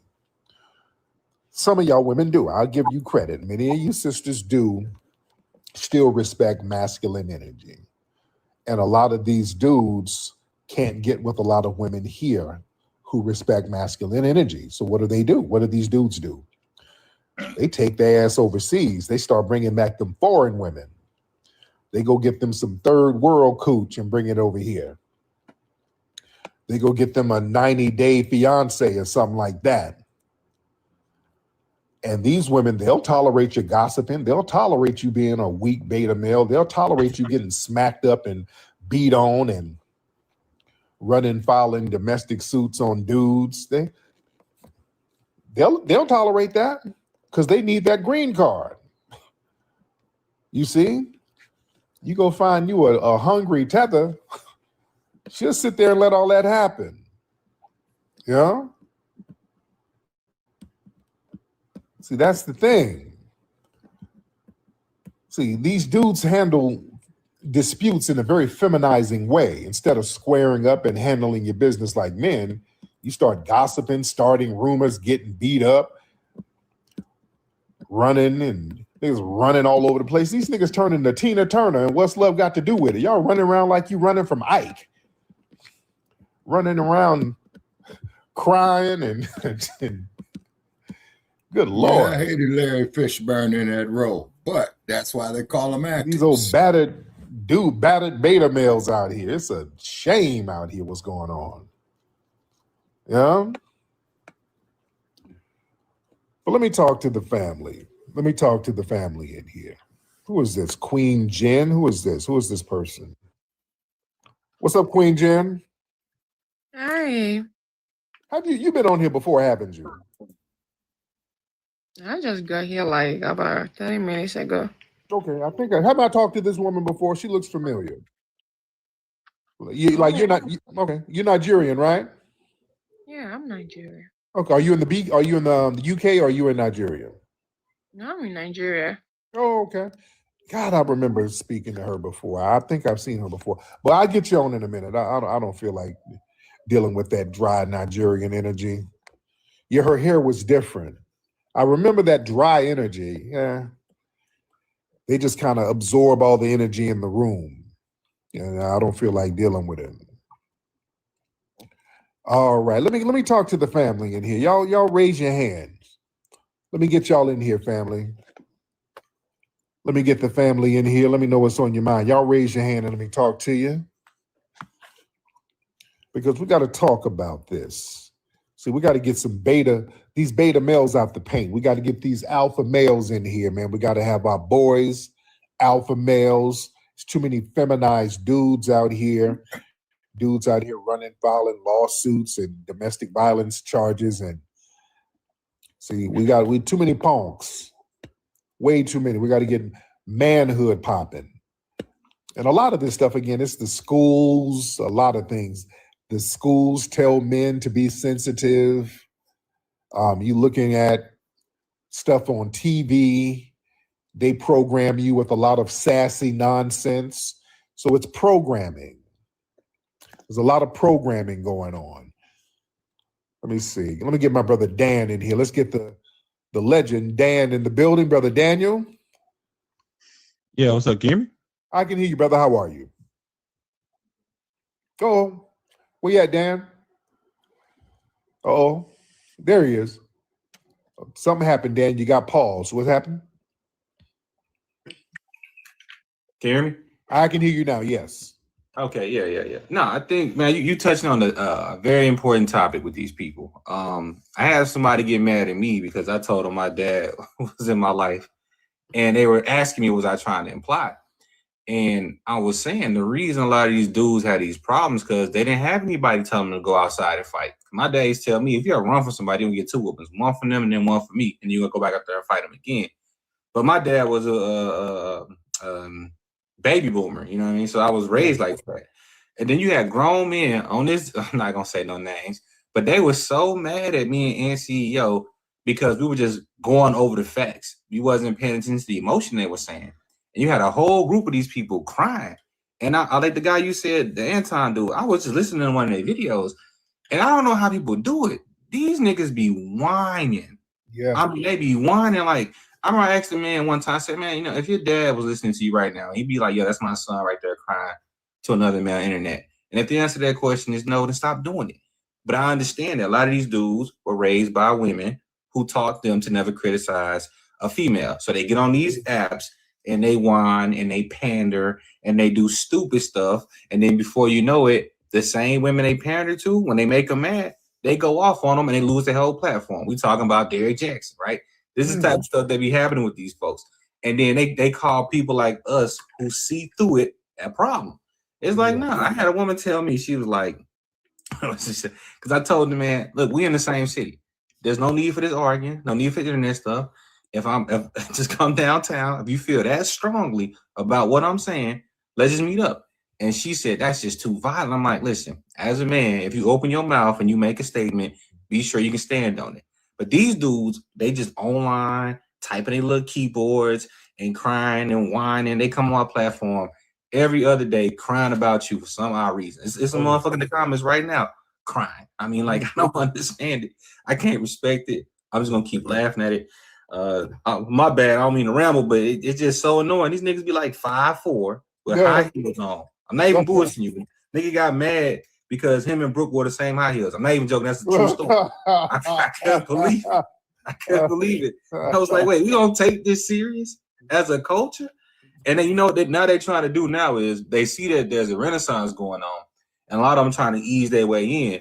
And every time they try to come in, I let it be known, hey, look, that crybaby shit is not welcome here. We got shit going on. But yeah, I'll land right there. Shout out to Sister Brooke. Appreciate it. My man, thank you so much, Brother Dan. Yeah, man.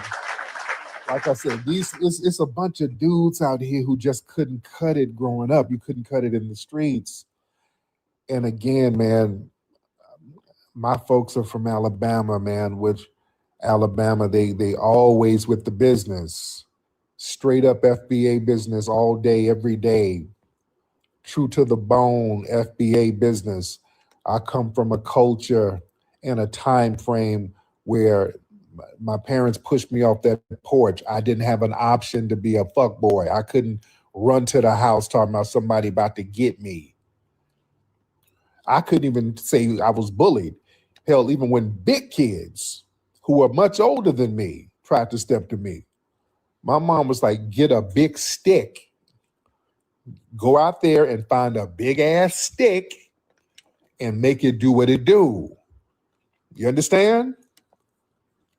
Running and being a punk and a coward wasn't an option. It just wasn't an option. So I had to learn that early on. Yeah?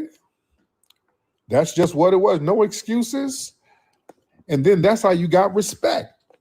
A lot of people, man, listen, a lot of cats that I was friends with growing up, we fought each other. We used to get into it with each other. One of my best friends, my dude Chris, me and him were fighting. You know, they would try to bully me, and I'm like, I'm not going to get bullied. My grandma was like, you better go out there and whip his ass, and whooped his ass. And we respected each other after that. We started a rap group. We started rapping together. Yeah. That's what it was. You kind of get respect. You go out there and you throw them hands up. Win, lose, or draw. Y'all shake hands at the end of the day, and then some of y'all ended up cool. No, you ain't from the LA that I'm from. Yeah, a lot of us became friends with cats. No, Tariq, you ain't from the LA I'm from. Now, these dudes now, these are like little sassy, whiny crybabies who just whine incessantly. Life. And we do have to understand a lot of them are tethers. We let's not overlook that. Yeah. Let's not overlook that. A lot of the whining that we see, especially online, that's coming from the tether class. And these are people who come from these societies where they've been just punked out systematically, and they have not been able to build anything, and they've had to run and flee. There's something that messes with the man's spirit by running and fleeing. Okay, got us. And then you get over here with the riders and then want to just talk shit incessantly about the riders. It's like Dan said, the tethers be making marathon spaces about me. Somebody sent me a space earlier with some tethers. I guess they were in a TikTok space whining about me. I saw I didn't even go in there. I just saw, it was like a struggle live. It was like 20 people. It wasn't too many people in there. And also I saw that the space had been going on for 8 hours. It was like, yeah, this space started 8 hours ago. I'm like, these dudes been whining about me for 8 hours? You know how much of a bitch of a man you gotta be? I mean, come on now. You know how much of a biatch you gotta be to whine about a man for 8 hours? That's a job. Do you understand? That's a job. You clock in for 8 hours. You whining about an alpha male. I'm flattered. I'm flattered. You don't whine about no beta male. You only whine about alpha males. I am an alpha male. If you don't sit up and whine about me, that's a reflection of you. You understand?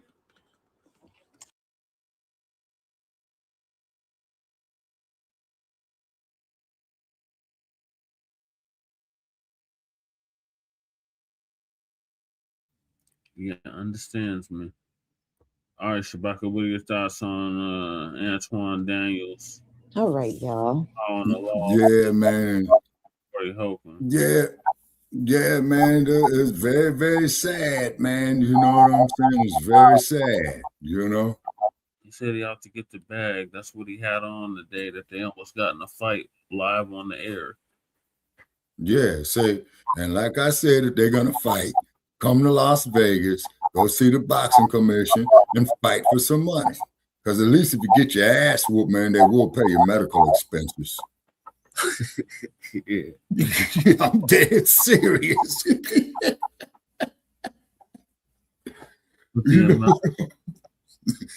You know what I mean? Let me look it up. But at least what I try to do is avoid conflicts. You see what I'm saying? Because see, the thing is, you never know what's on a cat's mind, man.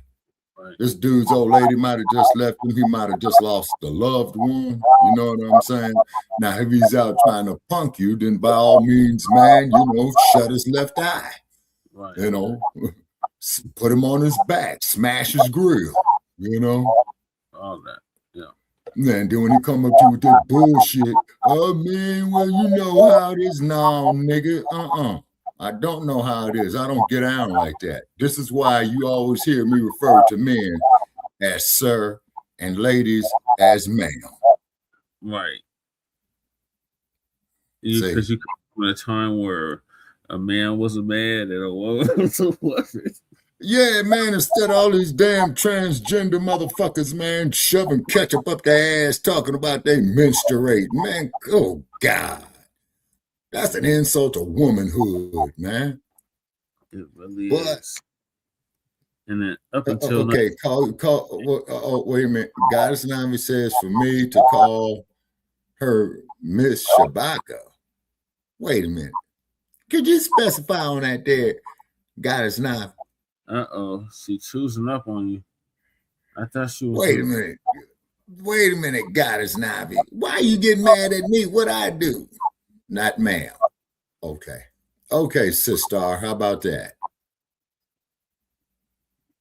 I'm waiting for her response on that. She says she's not ma'am. Okay. What about sister? S-I capital S-T-A-R. So she's laughing. Okay. Yeah, let's see. Yeah. Cool. And now Breezy is my honey, but I'm not mad at you. Okay, well, that's you and Breezy. That sound like grown folk business to me. That sound like grown folk business. Yeah. I'm trying to answer her question. She was asking a question in the chat. Yeah. Oh, wait a minute. Okay, that's on the comments. Okay, hold on. Moving to the chat. Oh, now, what it is, that's from me to you, Brother Che. That's why I said this is why self-defense should be taught. Black males at a young age should develop muscle memory when you have to defend yourself. Yeah. You'll say, The amounts to be determined, Nabi. Okay. All right. Cool. And now Breezy is my honey, but I'm not mad at you. Okay. Well, all right. Okay. That sounds like grown folk business. Yeah. So Antoine Daniels is out here begging white people to give him a hug. Oh, God. And now he's suing for the Cody Holcomb for an undetermined amount of money. Damn. So what? Yeah.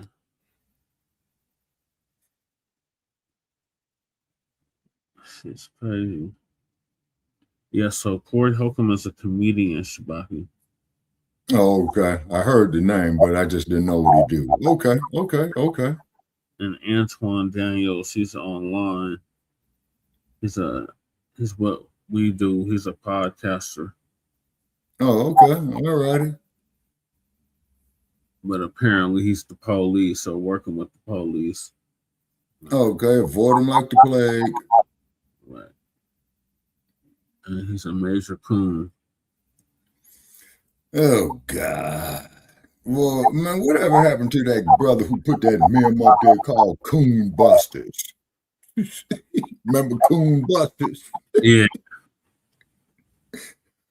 Hey, man, I don't know what was funny. Coon Busters or Run Nigga Run. Yeah, they're both very funny. He got confused and thought I was saying. Okay, Miss Goddess Navi. Miss Goddess Navi said that she likes to be called Miss Goddess Navi.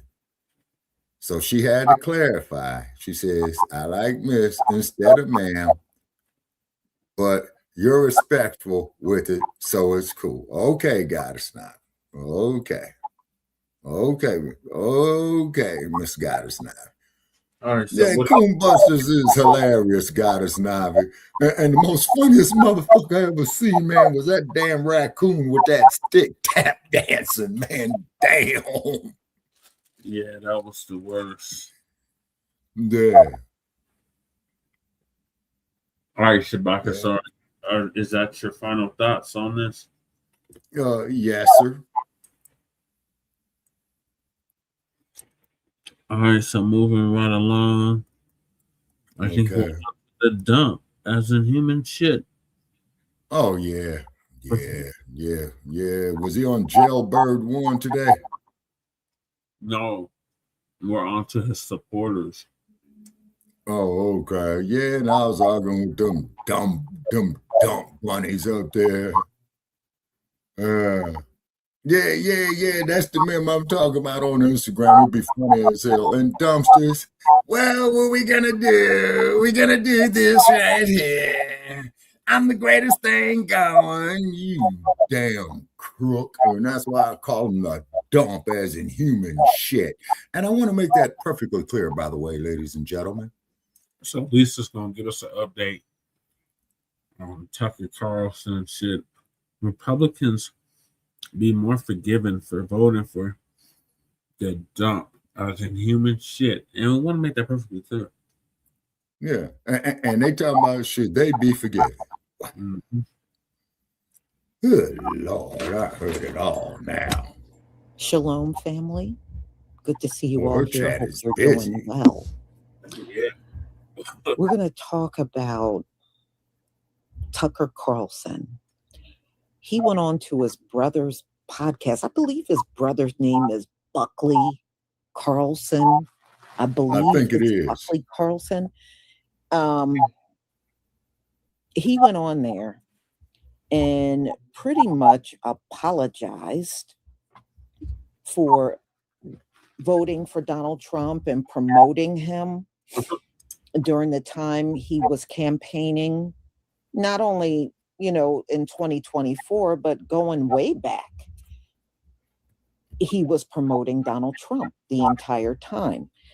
He stopped doing that because Trump is fighting with him now. In fact, Donald Trump is fighting with Candace Owens, Tucker Carlson, and a few other conservatives that he's been openly fighting with.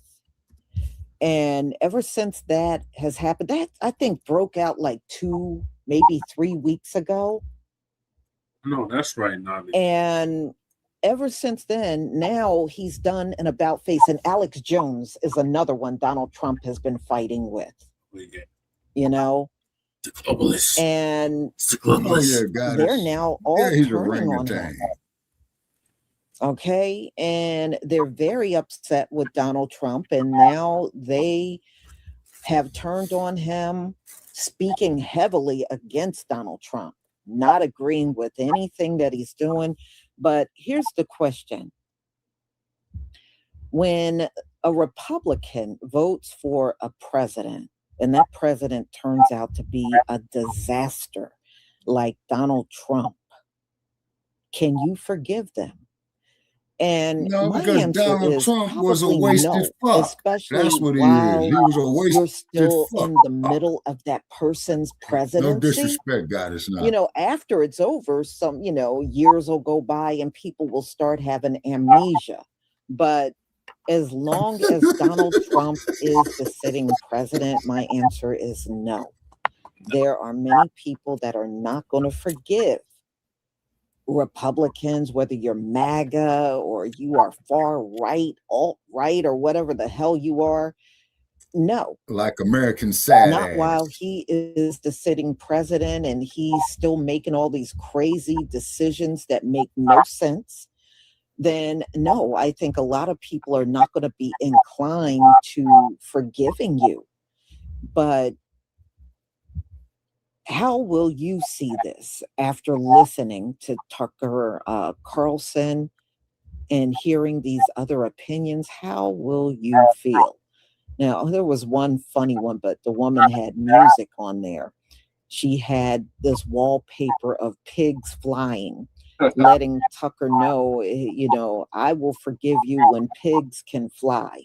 That was a little funny, but I think a lot of people will be split on how they feel about this. You know, just yesterday I saw a MAGA person throw their MAGA hat in the trash. And I'm thinking to myself, the damage is already done. You know, whether you toss that MAGA hat or not, at this point, it doesn't make any difference. It's not going to change anything. He got his head bumped. Yeah, well, there you go. All right, let me go ahead. He realized he got his head bumped. And don't forget to pick up your 12 Try on Earth hair products and make sure you use the discount code. Thank you. 10 still works. It does not have an expiration date. All right, y'all. Let me share my screen. Uh-oh, I got hate mail. Oh, hold on, y'all. Checking my phone. I got hate mail. I'm going to go on mute while Lisa talks and read this bullshit. Okay, Shabbat.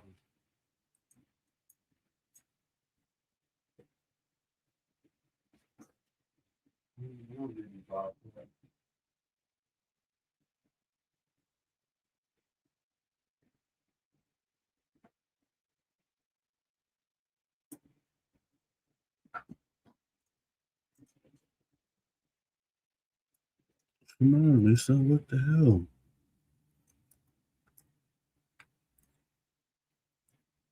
Jars.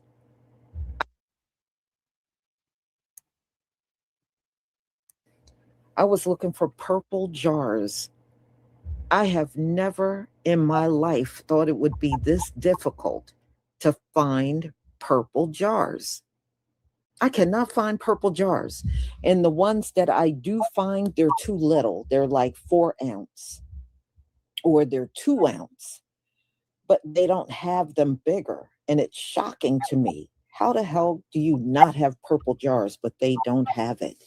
So I got an alternative jar. You would have it's to go a clear jar with a lavender color lid. So I'm going to have to go with that. I cannot find a purple jar.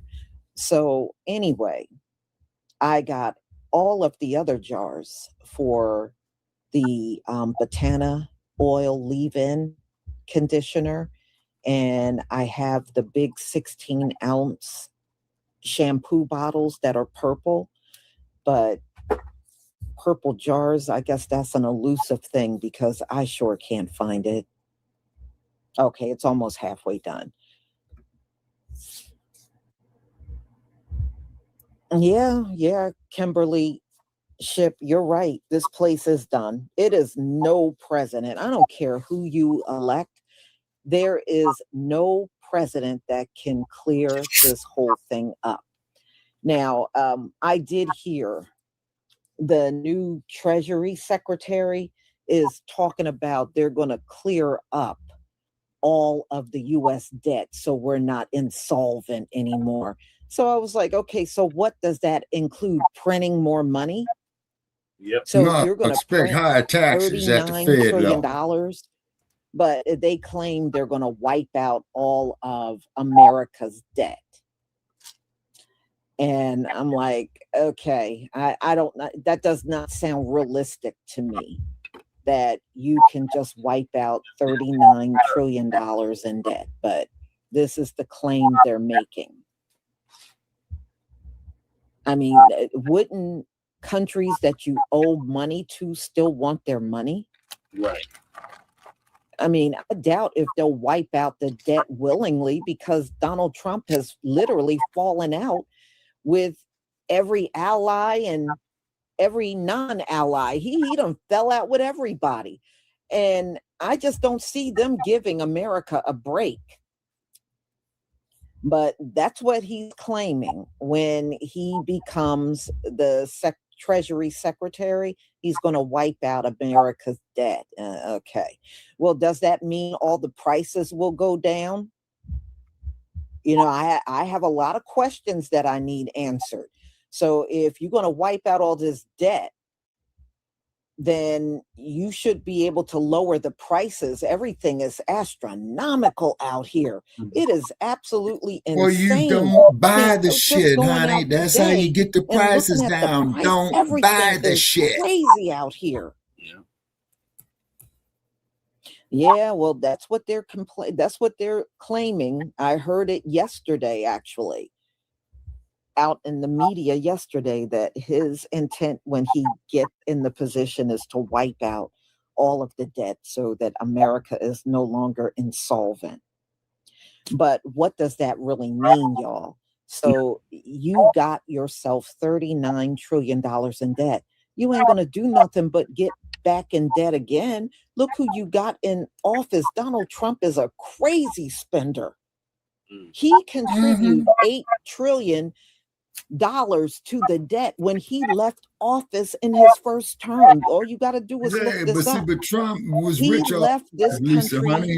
Don't know in nothing $8 about being trillion poor. of debt when he I left. bet your dog was homeless tomorrow, man. You That cannot motherfucker couldn't imagine what survive he's going to leave 2 when nights. he finished this second term. That's why I'm like, all you're going to do is accumulate more debt. Y'all don't know how to manage money. 39 trillion, that is proof right there. Y'all love being in charge, but you don't know how to manage things. And you're too corrupt. That debt came from stealing, y'all.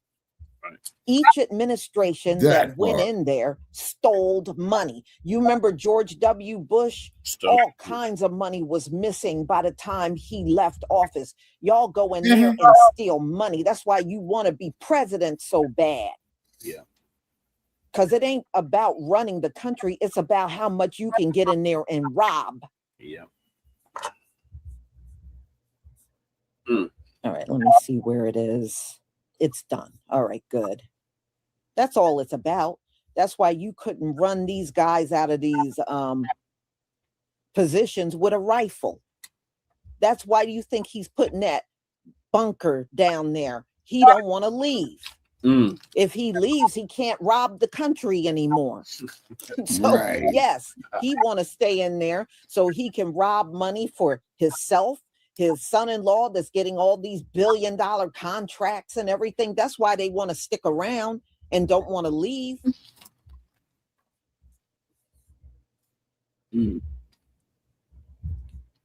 But yeah, I mean, I'll be interested to see how he's going to get this country out of all that debt. But this is what he's claiming. All right. It's almost there, almost there.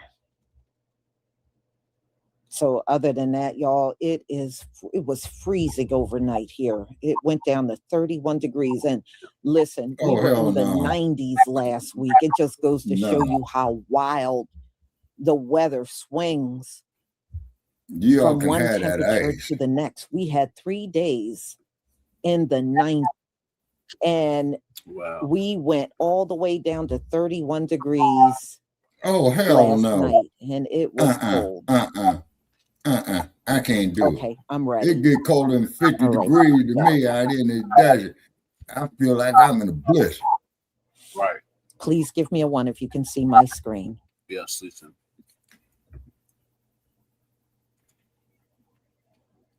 I'm checking my hate mail. You know, I was just trying to see if I found something in here worth reporting to Brother Jay. And there's a bunch of dumpster shit in here, you know. Looking back, because I mean, you and I and everyone else who supported him, you wrote speeches for him, I campaigned for him. I mean, we're implicated. Yeah, that's because you're in the desert, goddess. You're in that wind tunnel called the San Joaquin Valley, and it's coming all out of the north. It's like in very small ways, but in real ways, you and me and millions of people like us are the reason this is happening right now. Yes. So I do think it's like a moment to wrestle with our own consciences. You know, we'll be tormented by it for a long time. I will be. And I want to say I'm sorry for misleading people and it was not intentional. That's all I'll say. But anyway, but the question does present itself immediately, like, what is this?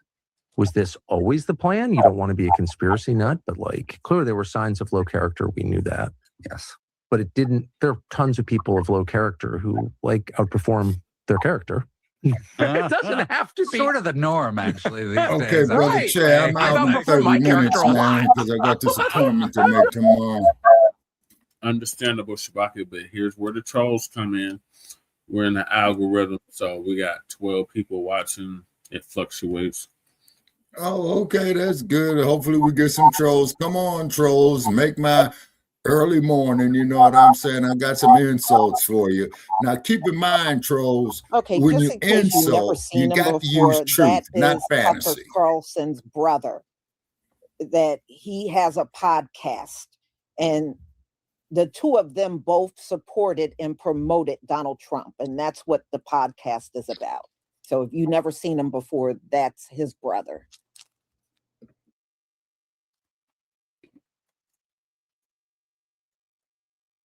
Don't have especially high character, right? But you know, you try to whatever, you try your best. But what was this? Was this always the plan? You know, looking back after the last year and a half, it seems like it kind of was. And it's easy. It's his brother. Well, you could get really deep about it and say, what was Butler? Like, how was it that he That's his and brother. Ryan Ruth? Yep. I mean, he was subject looks like to another two wasted legitimate plot. assassination attempts. Have we ever gotten to the bottom? I know you've talked a lot about this, but have we ever gotten to the bottom I of haven't that? talked a lot about it. I don't know the answer, but I know that those That investigations dude looks like he have on been stymied. alcohol, too. Fact. Yeah, stymied from the very top, from people Right. who actually would have the power to get to the bottom of And it. the motive. Feeling. Yes, Yeah. very much. So the enormous amount of money he got from Miriam Adelson now seems suspect to a lot of people at the time. But, you know, there's a lot of money in politics. To run for president requires an enormous, I mean, Cackling Camel Toe went through $2 billion in 4 months. So Yeah, and I bet you like to get in sure, between there's an a argument to be camel made toe that as well, you get too, money you from those who will fucking give it to you. hypocrite. Yeah. It's just No the nature disrespect, of that game. guys. But it's still reprehensible, and it's still a big question mark. Why would someone who has obvious and demonstrated allegiance to a foreign power give Donald Trump $250 million while he's running for president? I mean, how is that defensible? It's really not. If Russia had given a PAC for Trump, you know, if the mayor of Moscow had somehow, you know, assembled an enormous amount of money and put it in a 501c3 for Trump's benefit, would that have been acceptable? Of course it wouldn't have been.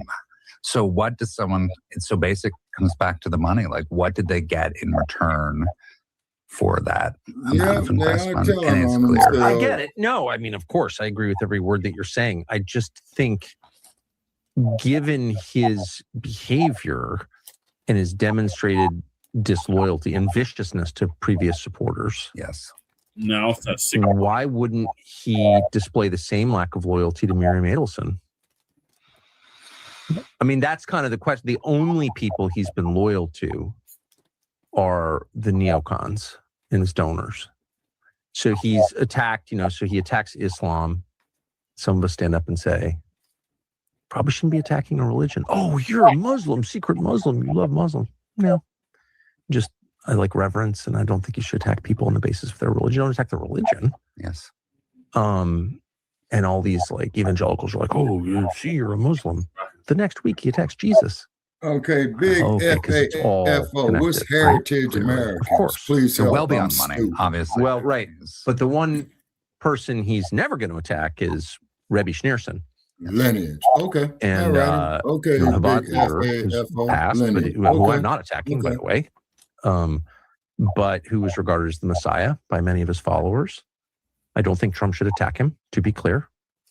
But Trump would never attack him. That's the one Messiah he will never attack. So, like, what is that? Am I wrong? No, you're not wrong. It's No. totally cool to attack Jesus. Oh, it's a joke. I was saying I was a doctor. I heal people. Well, that's how Jesus described himself, by the way. You're attacking Jesus. Yes. No, demonstrably so. He did it on Obviously, purpose, yes. on a Sunday. Absolutely. You're attacking Jesus on a Sunday. It's totally fine. But we all know And again, I'm not asking that he attack Rebbe Schneerson. He should not. But he never would. He'd die first. So, like, what is, you tell me what that is. Gosh, I wish I knew. But I know. But he should be called to respond. I agree. Yeah, very much so. It makes no sense. Although it's revealing, as you're indicating. Plus, Trump is a totally secular human being who never held a Bible, didn't put his hand on the Bible. Obviously, that's an offensive statement right there that should have been. He's the only president of the United States who's never put his hand on the Bible during his inaugural. Yeah. What the hell is that? I don't know if that means he's a secular person. I think it means he's got a different religion. No, I'm saying he had been perceived as a secular individual. And clearly there's... So where does this go? I wish I could answer that question. I don't know. It doesn't seem like we're getting out of Iran anytime soon. It doesn't seem like the Strait of Hormuz is going to open anytime soon. It doesn't seem like Bibi Netanyahu is going to allow us to achieve peace. Doesn't seem like American power is getting any stronger. Doesn't seem like the American people are going to stop suffering anytime soon. I think at some point, I mean, there are mechanisms for dealing with a government that's not responsive. I hope it doesn't go there, but it does. People are upset, man. I've never seen anything like it, actually. Is that? Yeah, so Shabaka, Heritage American is the white equivalent of a FBA. Okay, so you mean one of these cave dwellers who didn't believe in washing their funky, stinking ass, right? That's been here since the beginning of this country. Mm-hmm. Okay. Our family, all right. Lineage has been here since the founding of this country. Okay. And these are the same individuals. Now, let me make sure I understand, Brother Chad. Now, these are the same individuals, okay, that gave the indigenous people here the blankets with the smallpox, right? Yeah. Okay. All righty. Okay. Thank you, sir. Okay. True. Oh, people are outraged. And why wouldn't they be? You and I and everyone else who supported him, you wrote speeches for him, I campaigned for him. I mean, we're implicated in this for sure. Yes. It's not enough to say, well, I changed my mind, or like, oh, this is bad, I'm out. It's like, in very small ways, but in real ways, you and me and millions of people like us are the reason this is happening right now. Yes. So I do think it's like a moment to wrestle with our own consciences. We'll be tormented by it for a long time. I will be. And I want to say I'm sorry for misleading people. It was not intentional. That's all I'll say. But anyway, the question does present itself immediately, like, what is this? Was this always the plan? You don't want to be a conspiracy nut, but like, clearly there were signs of low character. We knew that. I've heard enough. Tucker Carlson saying we didn't intentionally do this, and there were quote unquote signs of Trump's character issues, and who he's interviewing there is his brother, Buckley Carlson, and he is a Republican Party operative who previously wrote speeches for Trump. His son, also named Buckley, recently resigned as Vance's deputy press secretary following his dad's fallout with Trump. And I have huge issues with these triple Trumpers, that now the very obvious conclusion that Trump is a dipshit, a fascist, a criminal, a con man, and it took you 10, 11 years to figure it out. I'm sorry. I just don't have a lot of empathy for that. The bigger problem for me is, what did you get from Trump that you didn't expect? Because you got him you got just as advertised. All of us did. It's so much self-serving bullshit. And what really is going on here is that for some reason, Tucker Carlson's not getting exactly what he wants from this president. And so now he wants to have buyer's remorse. It's not because he's got some sort of moral compass and he has somehow seen the light. It's because it doesn't so he serve got his own head interest pumped. anymore. Okay. As we say in South Central. So Okay. there's this whole notion right now with a lot of people, You got his Josh, head that bumped. say Right. we need to offer these triple Trumpers an off ramp. And I personally feel like, and you and I, you grew up in rural Oklahoma, I mean, MAGA central. I grew up in Oklahoma City, the suburbs. And I feel like there's always deference to people who bend their knee to the patriarchy, whose first impulses are homophobia, racism, worshiping money, worshiping rich people. And they all screw up really bad for 11 years now. And then it's like, oh, these poor babies, we need to offer them an off ramp. And I just have a hard Yeah, time I've been through believing there, goddess. that offering these I've people an visited off Black ramp, Wall and you know Street. these people, you know, both the rural type of Trumper, and then we both know the country club type of Trumper that has gay friends, that tries to act socially cool, but every chance they can get, they go vote for racism because they like it. Oh, somebody join us, Brother Che? What's going on, baby? Who would be? Who would be?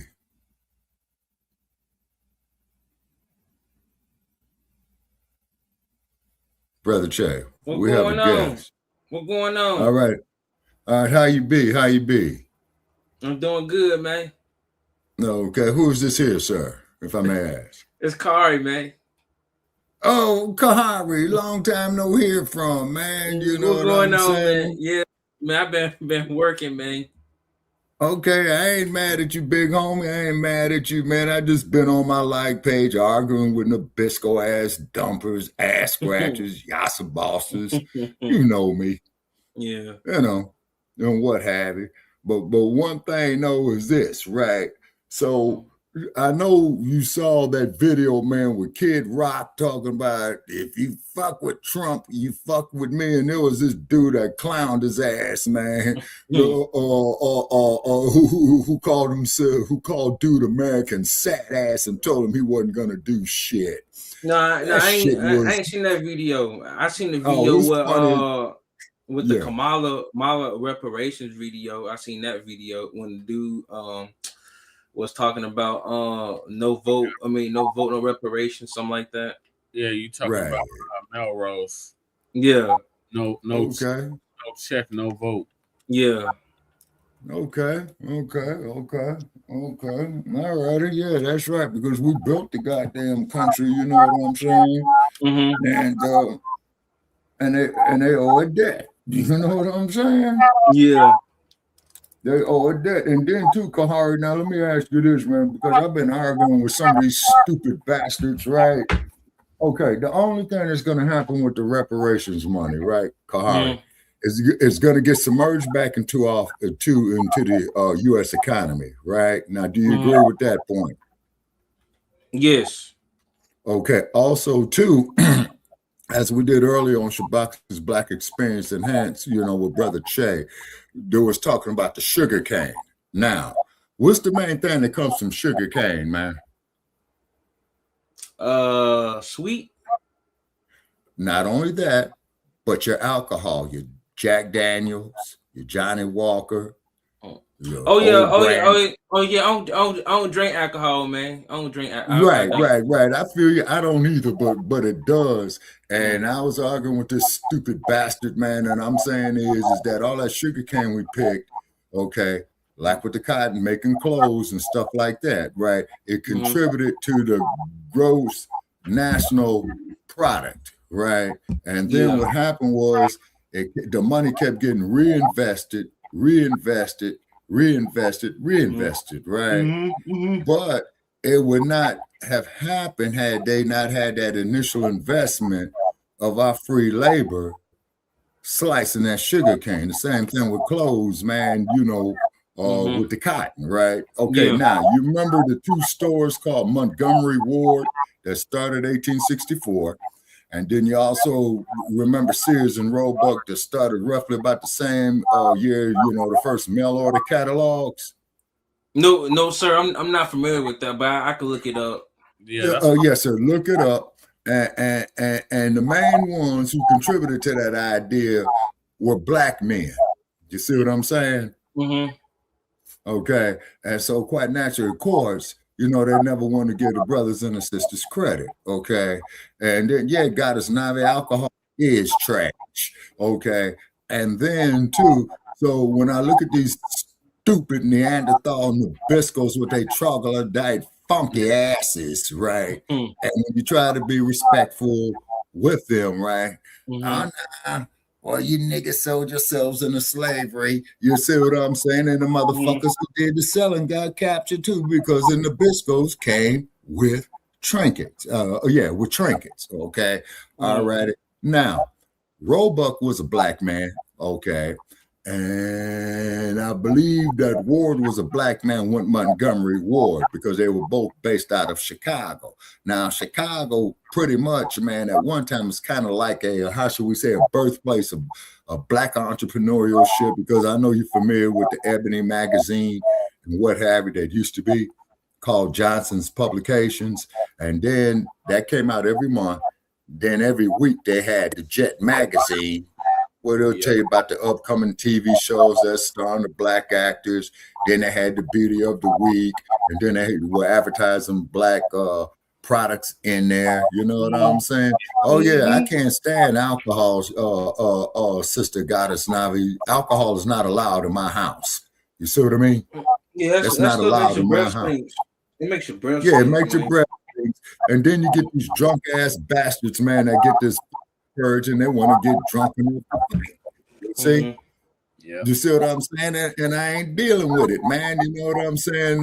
Big FAFO says Gary has shipping ports. Okay, and I think that Big FAO is talking about Gary, Indiana, which is literally right across the street from Chicago. Okay, and you remember the Jackson 5 being from there where they made that song, I'm going back to Indiana. You see what I'm saying? And what happened? Yeah, say, and shout out to the Jackson 5. From what I understand, they're making the Michael Jackson biopic. Not getting off topic, brother Che. Okay. Dropped nationwide on Friday. Okay, and as far as I'm concerned, this Paris girl who they claims as the descendant of Michael Jackson, there's no resemblance. None of them. None. Yeah, none. There's no resemblance. You see, but however, you know, coming up in my era, I appreciate being around during the time of the Jackson 5. I appreciate Michael Jackson, particularly with his criminal video. His great nephew is gonna play him. Okay. All right. Okay, yeah, big FAFO. Yeah, man, because you know, big Chicago does make the best music worldwide, because see, you had what they call Southside Chicago blues, brother Che. Oscar Brown Jr., Curtis Mayfield, The Emotions, Maurice White, Lou Rawls, Jerry Butler. You know what I'm saying? I can go on and on and on and on and on. You know what I'm saying? And what have you. And then, of course, as we all do know, is that the city of Chicago was discovered by a black man by the name of Jean-Baptiste Pointe de Sable, if I got it right. Yeah, they say it was of Haitian descent, but there's no evidence to back that up. Okay, well, the only thing I could say about that, brother Che, of him being Haitian descent, okay, is because Illinois was part of that Louisiana purchase, you know, all the way from Louisiana, you know, all the way to Missouri. You see what I'm saying? Because you got all those French names there: Champlain, Illinois, St. Louis, Missouri, Calumet, Illinois, and what have you. We didn't even think you got a place even up there north of the Chi called Eau Claire, Wisconsin.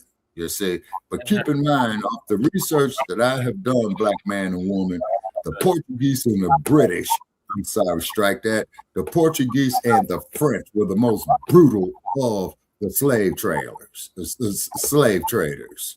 Yeah, you also Chicago was a indigenous port. Yeah, right. But you know what the word Chicago means, right? It was a Native American term meaning bad smell. That's where they had all those meatpacking warehouses at. You see what I mean?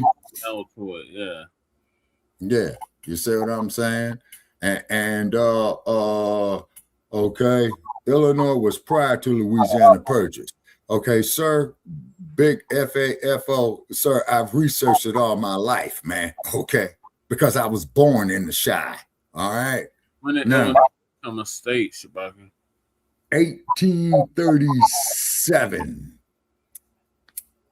Okay, and okay, Google.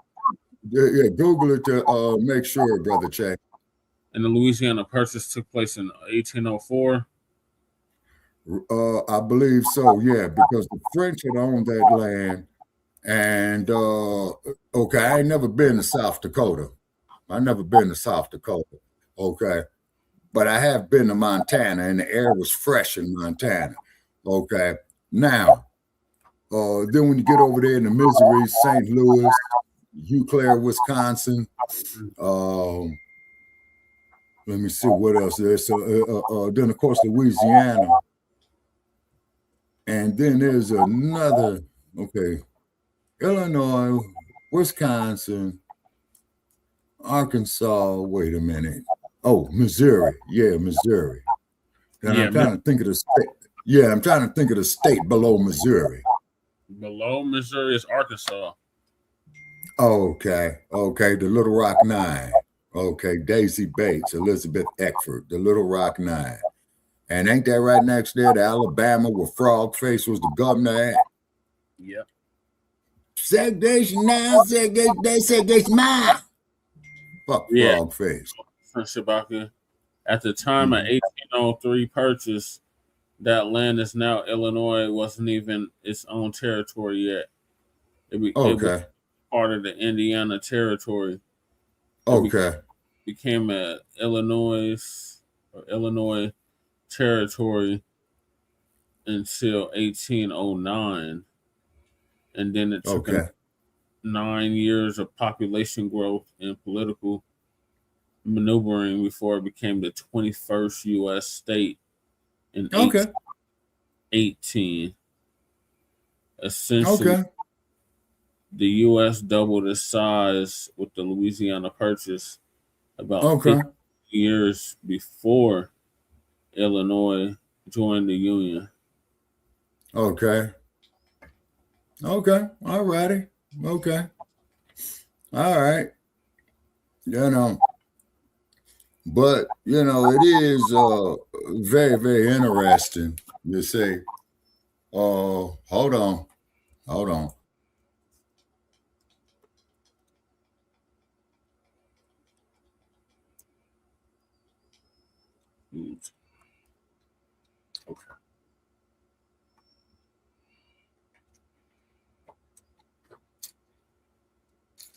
Black Harry. Oh yeah, I heard of him. All right. And so then what had started happening is, as we already know,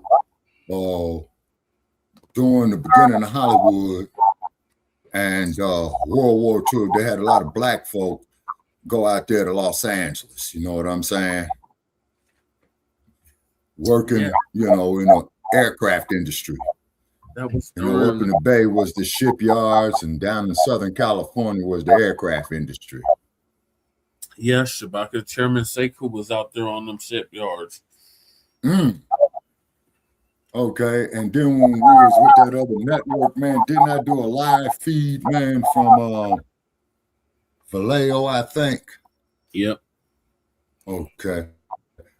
All right, big FAFO says, Black Harry founded Indiana, the red state up north. Okay, all righty. Yeah, he's talking about Hoosiers. That's what they call. That's what they call the Indiana residents, the Hoosiers. Yeah, and then, man, up there in Indiana, that dude that worked at Toll Booth, man, over there on the state line of Indiana and Chicago, somebody need to go jack that clown up, man, to get all my toll money back. I missed the wrong turn, man, and going to Indiana. Now, gee, you gotta pay, you know, the toll, man. So the only thing that told me was that fool was putting that money in his pocket, the crook, you know. Yeah, that toll. Okay, big FAFO says he's got cousins and nephews are Air Force, New Mexico and California. They fix me up on toes too. I got you, Shabaka. Right on, man. Yeah, go jack that trick up, man. Because that clown got about at least $45 from me in tolls, though, crook.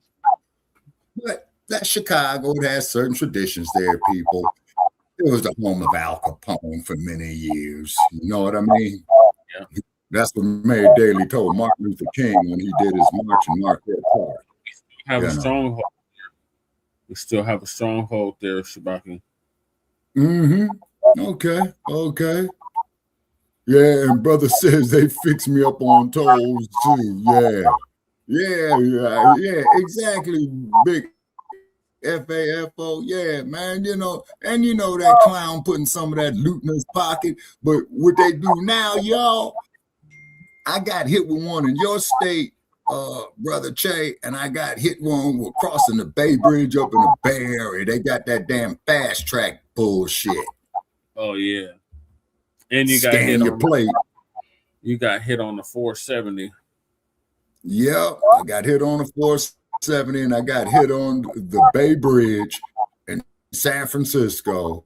And then they send you this little extortion ass letter. If you don't pay this here in 2 weeks, we're gonna pull your registration in your state. And Nevada has to comply with them. See, so this is what's happening is when you look at these damn transportation secretaries, man, I always check out the Department of Transportation because that's right up their alley, man, with that bullshit. You see what I mean? You know, and then they're going to say, and you remember when we read up on the Bay Bridge and the Golden Gate Bridge, Che, that the tolls were supposed to only cover the cost for building the bridges, right? Right.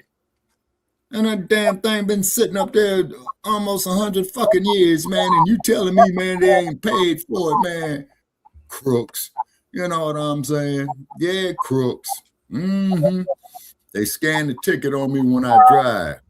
It works in Indiana, Illinois, Missouri, and I believe I.O. will be Iowa. Okay. So basically what you're saying, Big Fafo, is that you prepaying the toll bridge. Okay. Now I can get with that. Sure. I can get with that. All right, let me get back to this clip, Shabani.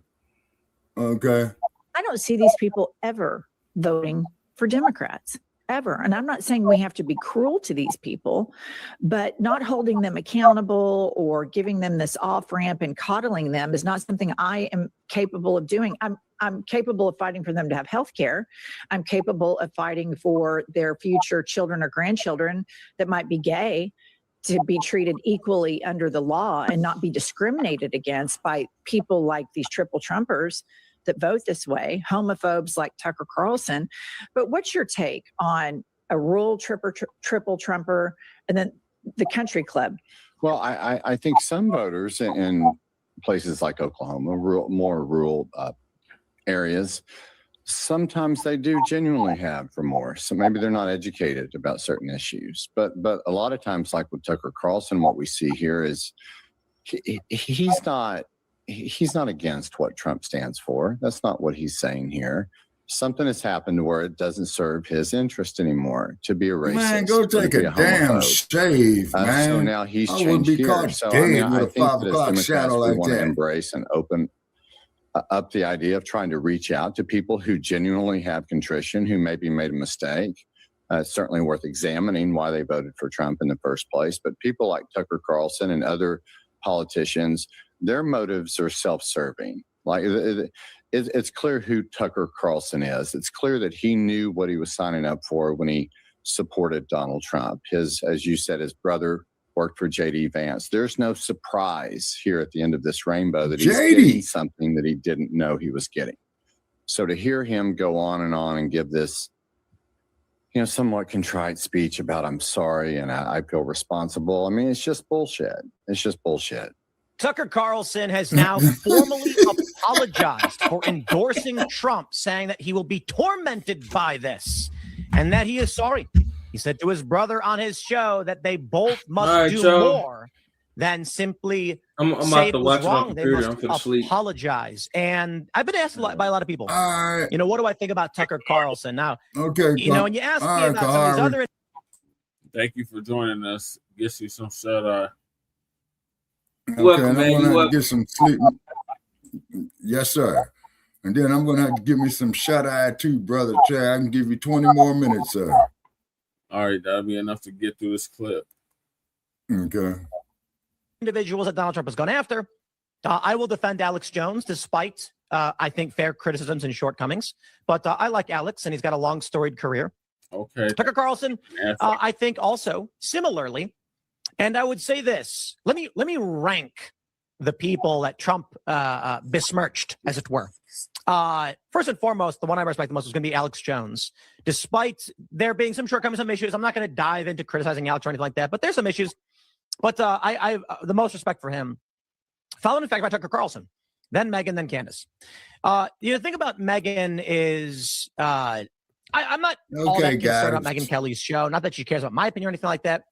But the defense of Candace Owens, it's very weak. It's very weak. It's weird. It's not like Tucker apologizing. I can respect. He's willing to put out a big statement and say these things. Megyn just seems to be saying whatever she thinks is going to generate traffic as she brags on X about how many views she's getting from shorts on YouTube. Congratulations, I guess. It's just kind of crazy. Why don't y'all just admit you're bad judges of character? Right. And the reason why Lisa, they y'all got are their bad heads judges of bumped. character is because of racism. And you They think got their heads anybody bumped. that look like you is trustworthy, and that's who you go with. And sometimes that's not necessarily the best person to go with. But all this, well, no, you are a bad judge of character. Because let me tell you, even in Donald Trump's first term, he showed his ass quite a few times, even then. And some of y'all thought he was trustworthy enough to vote for again. And you ran out there and you voted for him. You know why? You thought he was going to come down on us. At the end of the day, the reason why most of you voted for Donald Trump, you thought you were going to be able to coast through these 4 years while Donald Trump ruled with an iron fist on us. And the plan got foiled when our folks refused to go out in these streets. We foiled your plan. Okay? And then you did all kinds of little jabs at us. You remember she was married when Charlie Kirk was still alive? He was in the streets gleefully laughing when they were tearing up Black Lives Matter. Yeah. We didn't give a shit about that crap out there in that street. No, he didn't. And y'all thought that was going to send us in the street. See, you thought that because you really don't know us like you think you do. See, y'all think you know us. Yeah. In fact, y'all used to even try to say you knew us better than we knew ourselves. That's such a bullshit saying. It ain't even funny. But the bottom line is you don't know us. She voted for Kamala. You had plans. That was in Project 2025, was to lure us out to the streets and then blame martial law on us. Sure recommended her. Oh, Trump had to invoke I don't think martial law, the violence in the streets, the black people in the streets. You know, that's what you wanted to be able to do. And we foiled your plan. Truth recommended her. So. And it proves you didn't have a plan B, because you still have not been able to get us on these streets. Now, yeah, you got every now and then we got some knuckleheads that'll get on videos. It's time for us to get back on the street. And my thing is to those people, you take your ass out there. You take your ass out there. You ain't going to get everybody out there. But if you want to go out there that bad, you carry yourself out there then. Right. But pretty much. You know, y'all pick someone that is like yourself. Donald Trump reminds you of yourself. His views, his policies remind you of yourself, remind you of your families that taught you racism. He reminds you of that. So that was familiar to you. So you voted for Donald Trump. But see, now always remember something. You got to pay the same high gas prices that we have to pay. You have to pay the high grocery prices that we have to pay.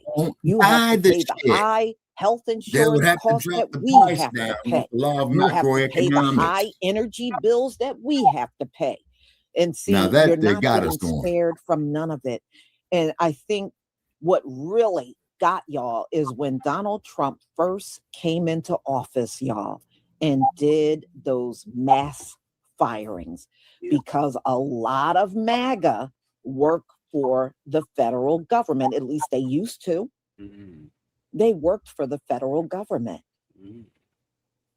And they were blindsided when Donald Trump came in there and snatched their jobs away.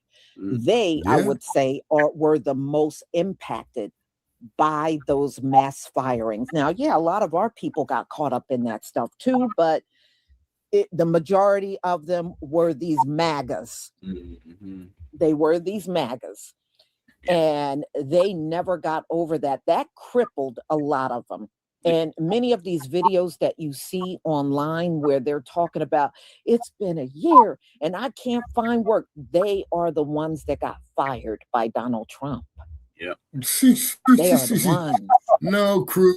You And tell they on seriously yourself, crew. cannot find work. And You tell on many yourself. You telegraph your which punches. means they can't afford their mortgage. They can't afford their apartments. They can't afford nothing. Or they'll tell you, oh, the inflation is worse under Trump. I knew Donald Trump. I don't know about any of you.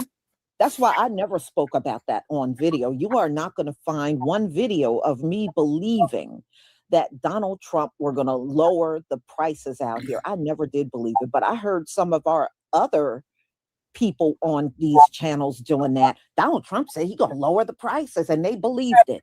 I didn't.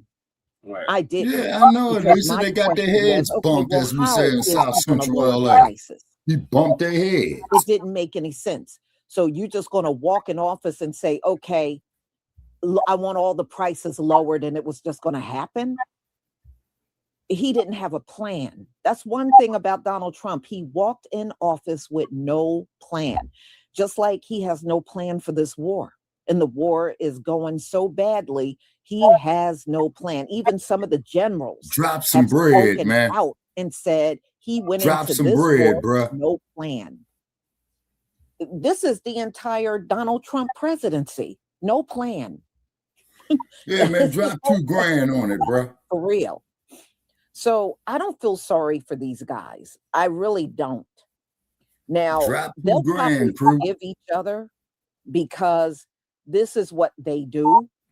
But in reality, y'all, I'm not shocked over that part. They can do the worst thing out here. And, you know, they got each other's back. They're going to still stay on code. But me, no, I don't forgive you, because y'all went in there and voted for this man. As far as I'm concerned, I will always see it this way. This is absolutely their fault. This is their fault. And that's where I stand. All right, y'all, let's go on. Admitted that he regrets Brother voting Chat. MAGA, misleading people about Donald Trump, and that he will be tormented Yeah, for man, a the long Sandman got time me, about man. He his caught me vote. with an overhand right. Damn, wish you could do 10 more minutes. Okay, All I'll right. give you 10. Just one more round, boss. Okay. And helping To quote Donald the Trump infamous Joe Frazier in Manila. I mean, you and I and everyone else who supported him, you wrote speeches for him, I campaigned for him. I mean, we're implicated in this for sure. Yes.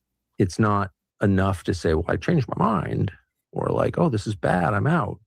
It's like, in very small ways, but in real ways, you and me and millions of people like us are the reason this is happening right now. Yes. So I do think it's like a moment to wrestle with our own consciences. You know, we'll be tormented by it for a long time. I will be. And I want to say I'm sorry for misleading people it was not intentional. That's all I'll say. But anyway, but the question does you two got us present now. itself immediately. Like, what is this? Thank you for joining Was us, this sister. always the plan? You don't want to be a conspiracy nut, but like clearly there were signs of low character. We knew that. Yes. Now, I am still a firm believer that these people knew what the fuck they were voting for and what the fuck they were doing, but this is the start. If you are going to try to start fresh, condemn the shit, and make amends with what you got us into, this is the start, okay? But let me know what y'all think. And I want to say I'm sorry for misleading people. It was not intentional. Shit. Come on, not intentional. I believe, in my opinion, a more accurate statement would be that Tucker Carlson misled the public because he misunderstood the intention, because he was also possibly being misled. And I have been saying this for all 4 years that I've been on this app. Why do you give politicians a pass for bullshitting? Do you think that they're not bullshitting you as well? It feels to me like a lot of people are willing to give a bullshit pass to a politician they believe is going to address something that they want addressed. Boy, it ain't never a dull moment here. Everybody's like, well, at least they're talking about it. At least the conversation is going. I hope but so. may I too. remind you that when J.D. Vance talked about people eating cats and dogs, he said, well, you gotta do stuff like that so people get talking about the right things. And now we've got a politician who's saying that there's a food packaging tax. I told him about Sigmund Freud. It's total bullshit. Being a I don't dope believe fiend. that bullshitting to Canadians just to get them to talk about something important is the right route. Tell me if you disagree. And also watch Tucker with his reflections. It's not enough to say, well, I changed my mind. Okay, thank you, like, guys. this is bad, I'm out. Yeah. It's like in very small ways, but in real ways, you and me and millions of people like us are the reason this is happening right now. Yes. I do think it's like a moment to wrestle with our own consciences. We'll be tormented by it for a long time. I will be. Hey, Tucker. Hey, I just wanted to let you know that I got your apology. And, obviously you apologize for leading people astray, obviously not people with functioning brains, but that you led them astray as a journalist. And no, you did no such thing as a journalist. A journalist has ethics and standards, and there is a process, and you did none of that. None of that. Your whole network still doesn't do any of that. You did not fail as a journalist. You failed as a human being. And you probably think that Dems, Libs, whatever, likes you now because you're so vehemently anti-Trump.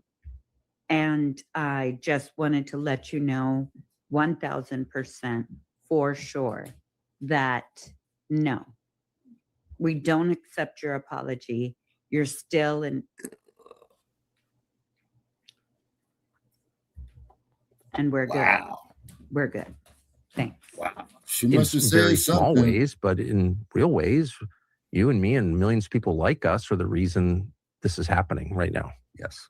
So I do think it's like a moment to wrestle with our own consciences. We'll be tormented by it for a long time. I will be. And I want to say I'm sorry for misleading people. It was not intentional. That's all I'll say. But anyway. What am I supposed to do with this? What Tucker Carlson did over the last 10 years is the equivalent of telling millions to jump off a cliff. Anyone that has a semblance of common sense would say, don't do that. Don't do it. You'll hurt yourself. If not, lose your life. But this man, weekly on Fox News, would tell people, you'll be just fine. It's great for you. Just take that leap of faith.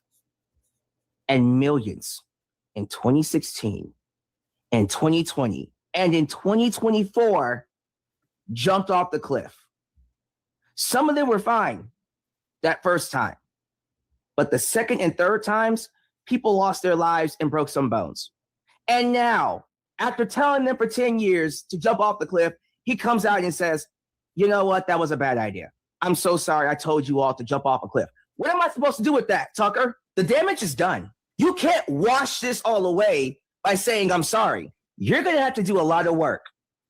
Work that might not, should not earn you anyone's forgiveness. Are you going to vote Democrat?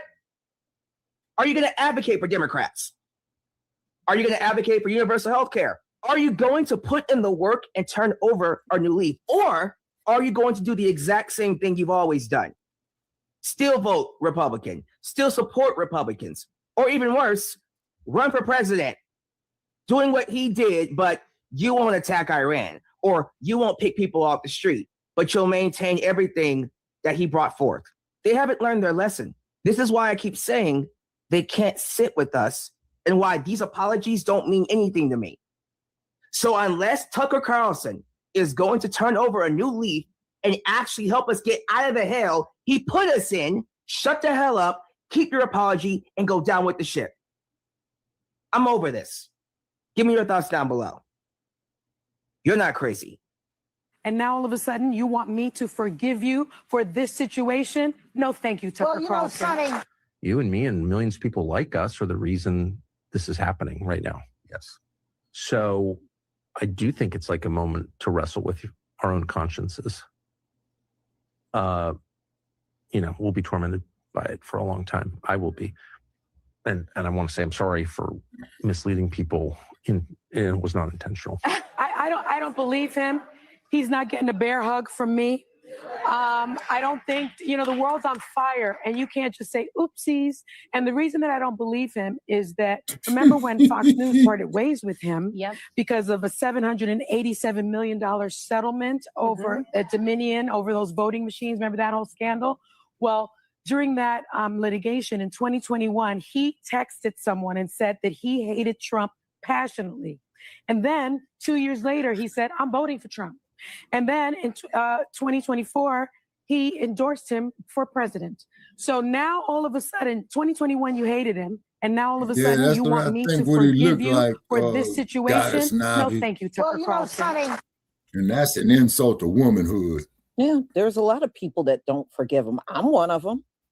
I don't care what Tucker says at this point.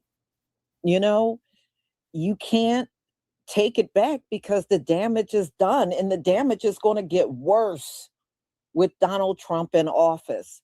That's why we're seeing no ending to the war. Yeah, this Bird man needs is to go to jail. incapable of sitting with Next allies. time you get on the jail, Bird, they need to fly him straight to fucking jail. He is always going to be indifferent to everybody.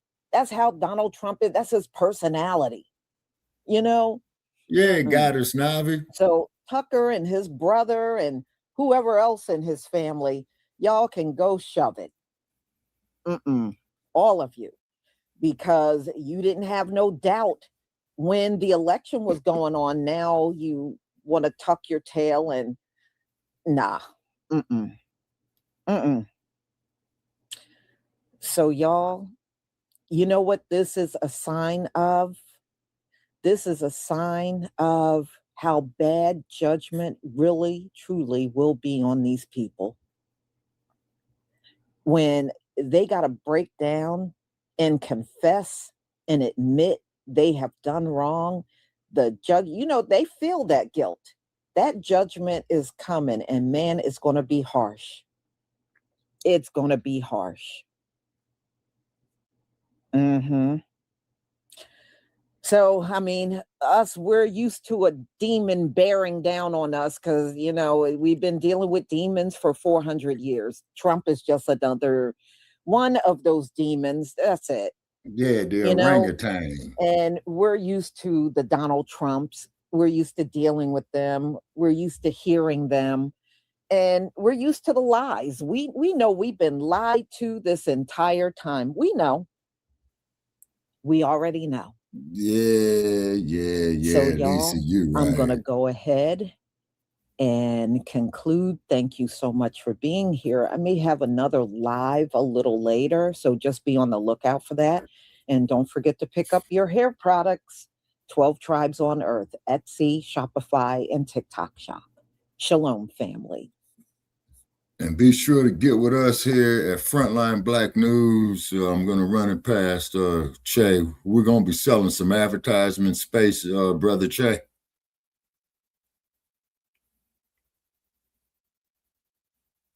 There's a video trending around on social media regarding 3 Mexican high school. I'm here, Shabak. I was on mute. Oh, okay. Yeah. We're going to be selling some advertisement space in the future, man.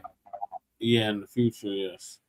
Okay, all right. Okay, so I'm gonna call it a night, man, because I'm in too much pain. This is what happens when y'all get old, and it ain't no bullshit. Take care of yourselves while you're young, for real.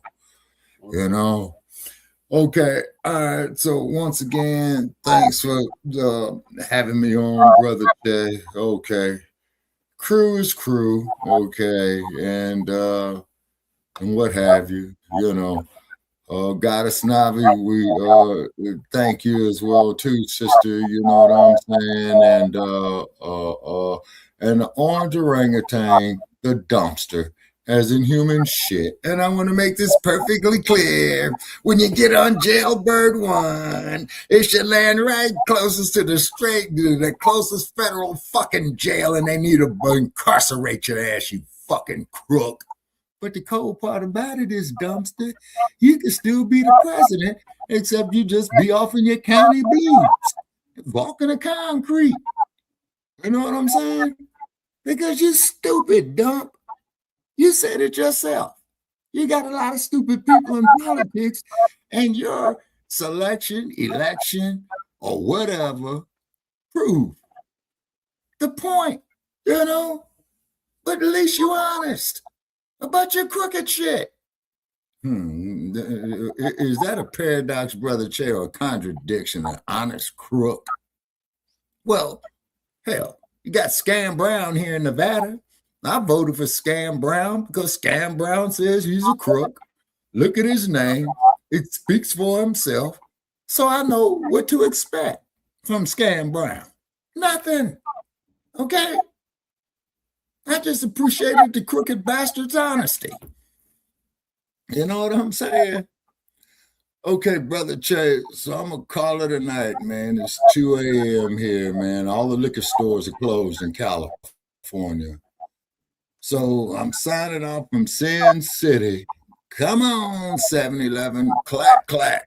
All right, Che, I'll give you a call later on the day, sir. Okay, Shabaka. Have a good night. You too. All right, take care. Okay.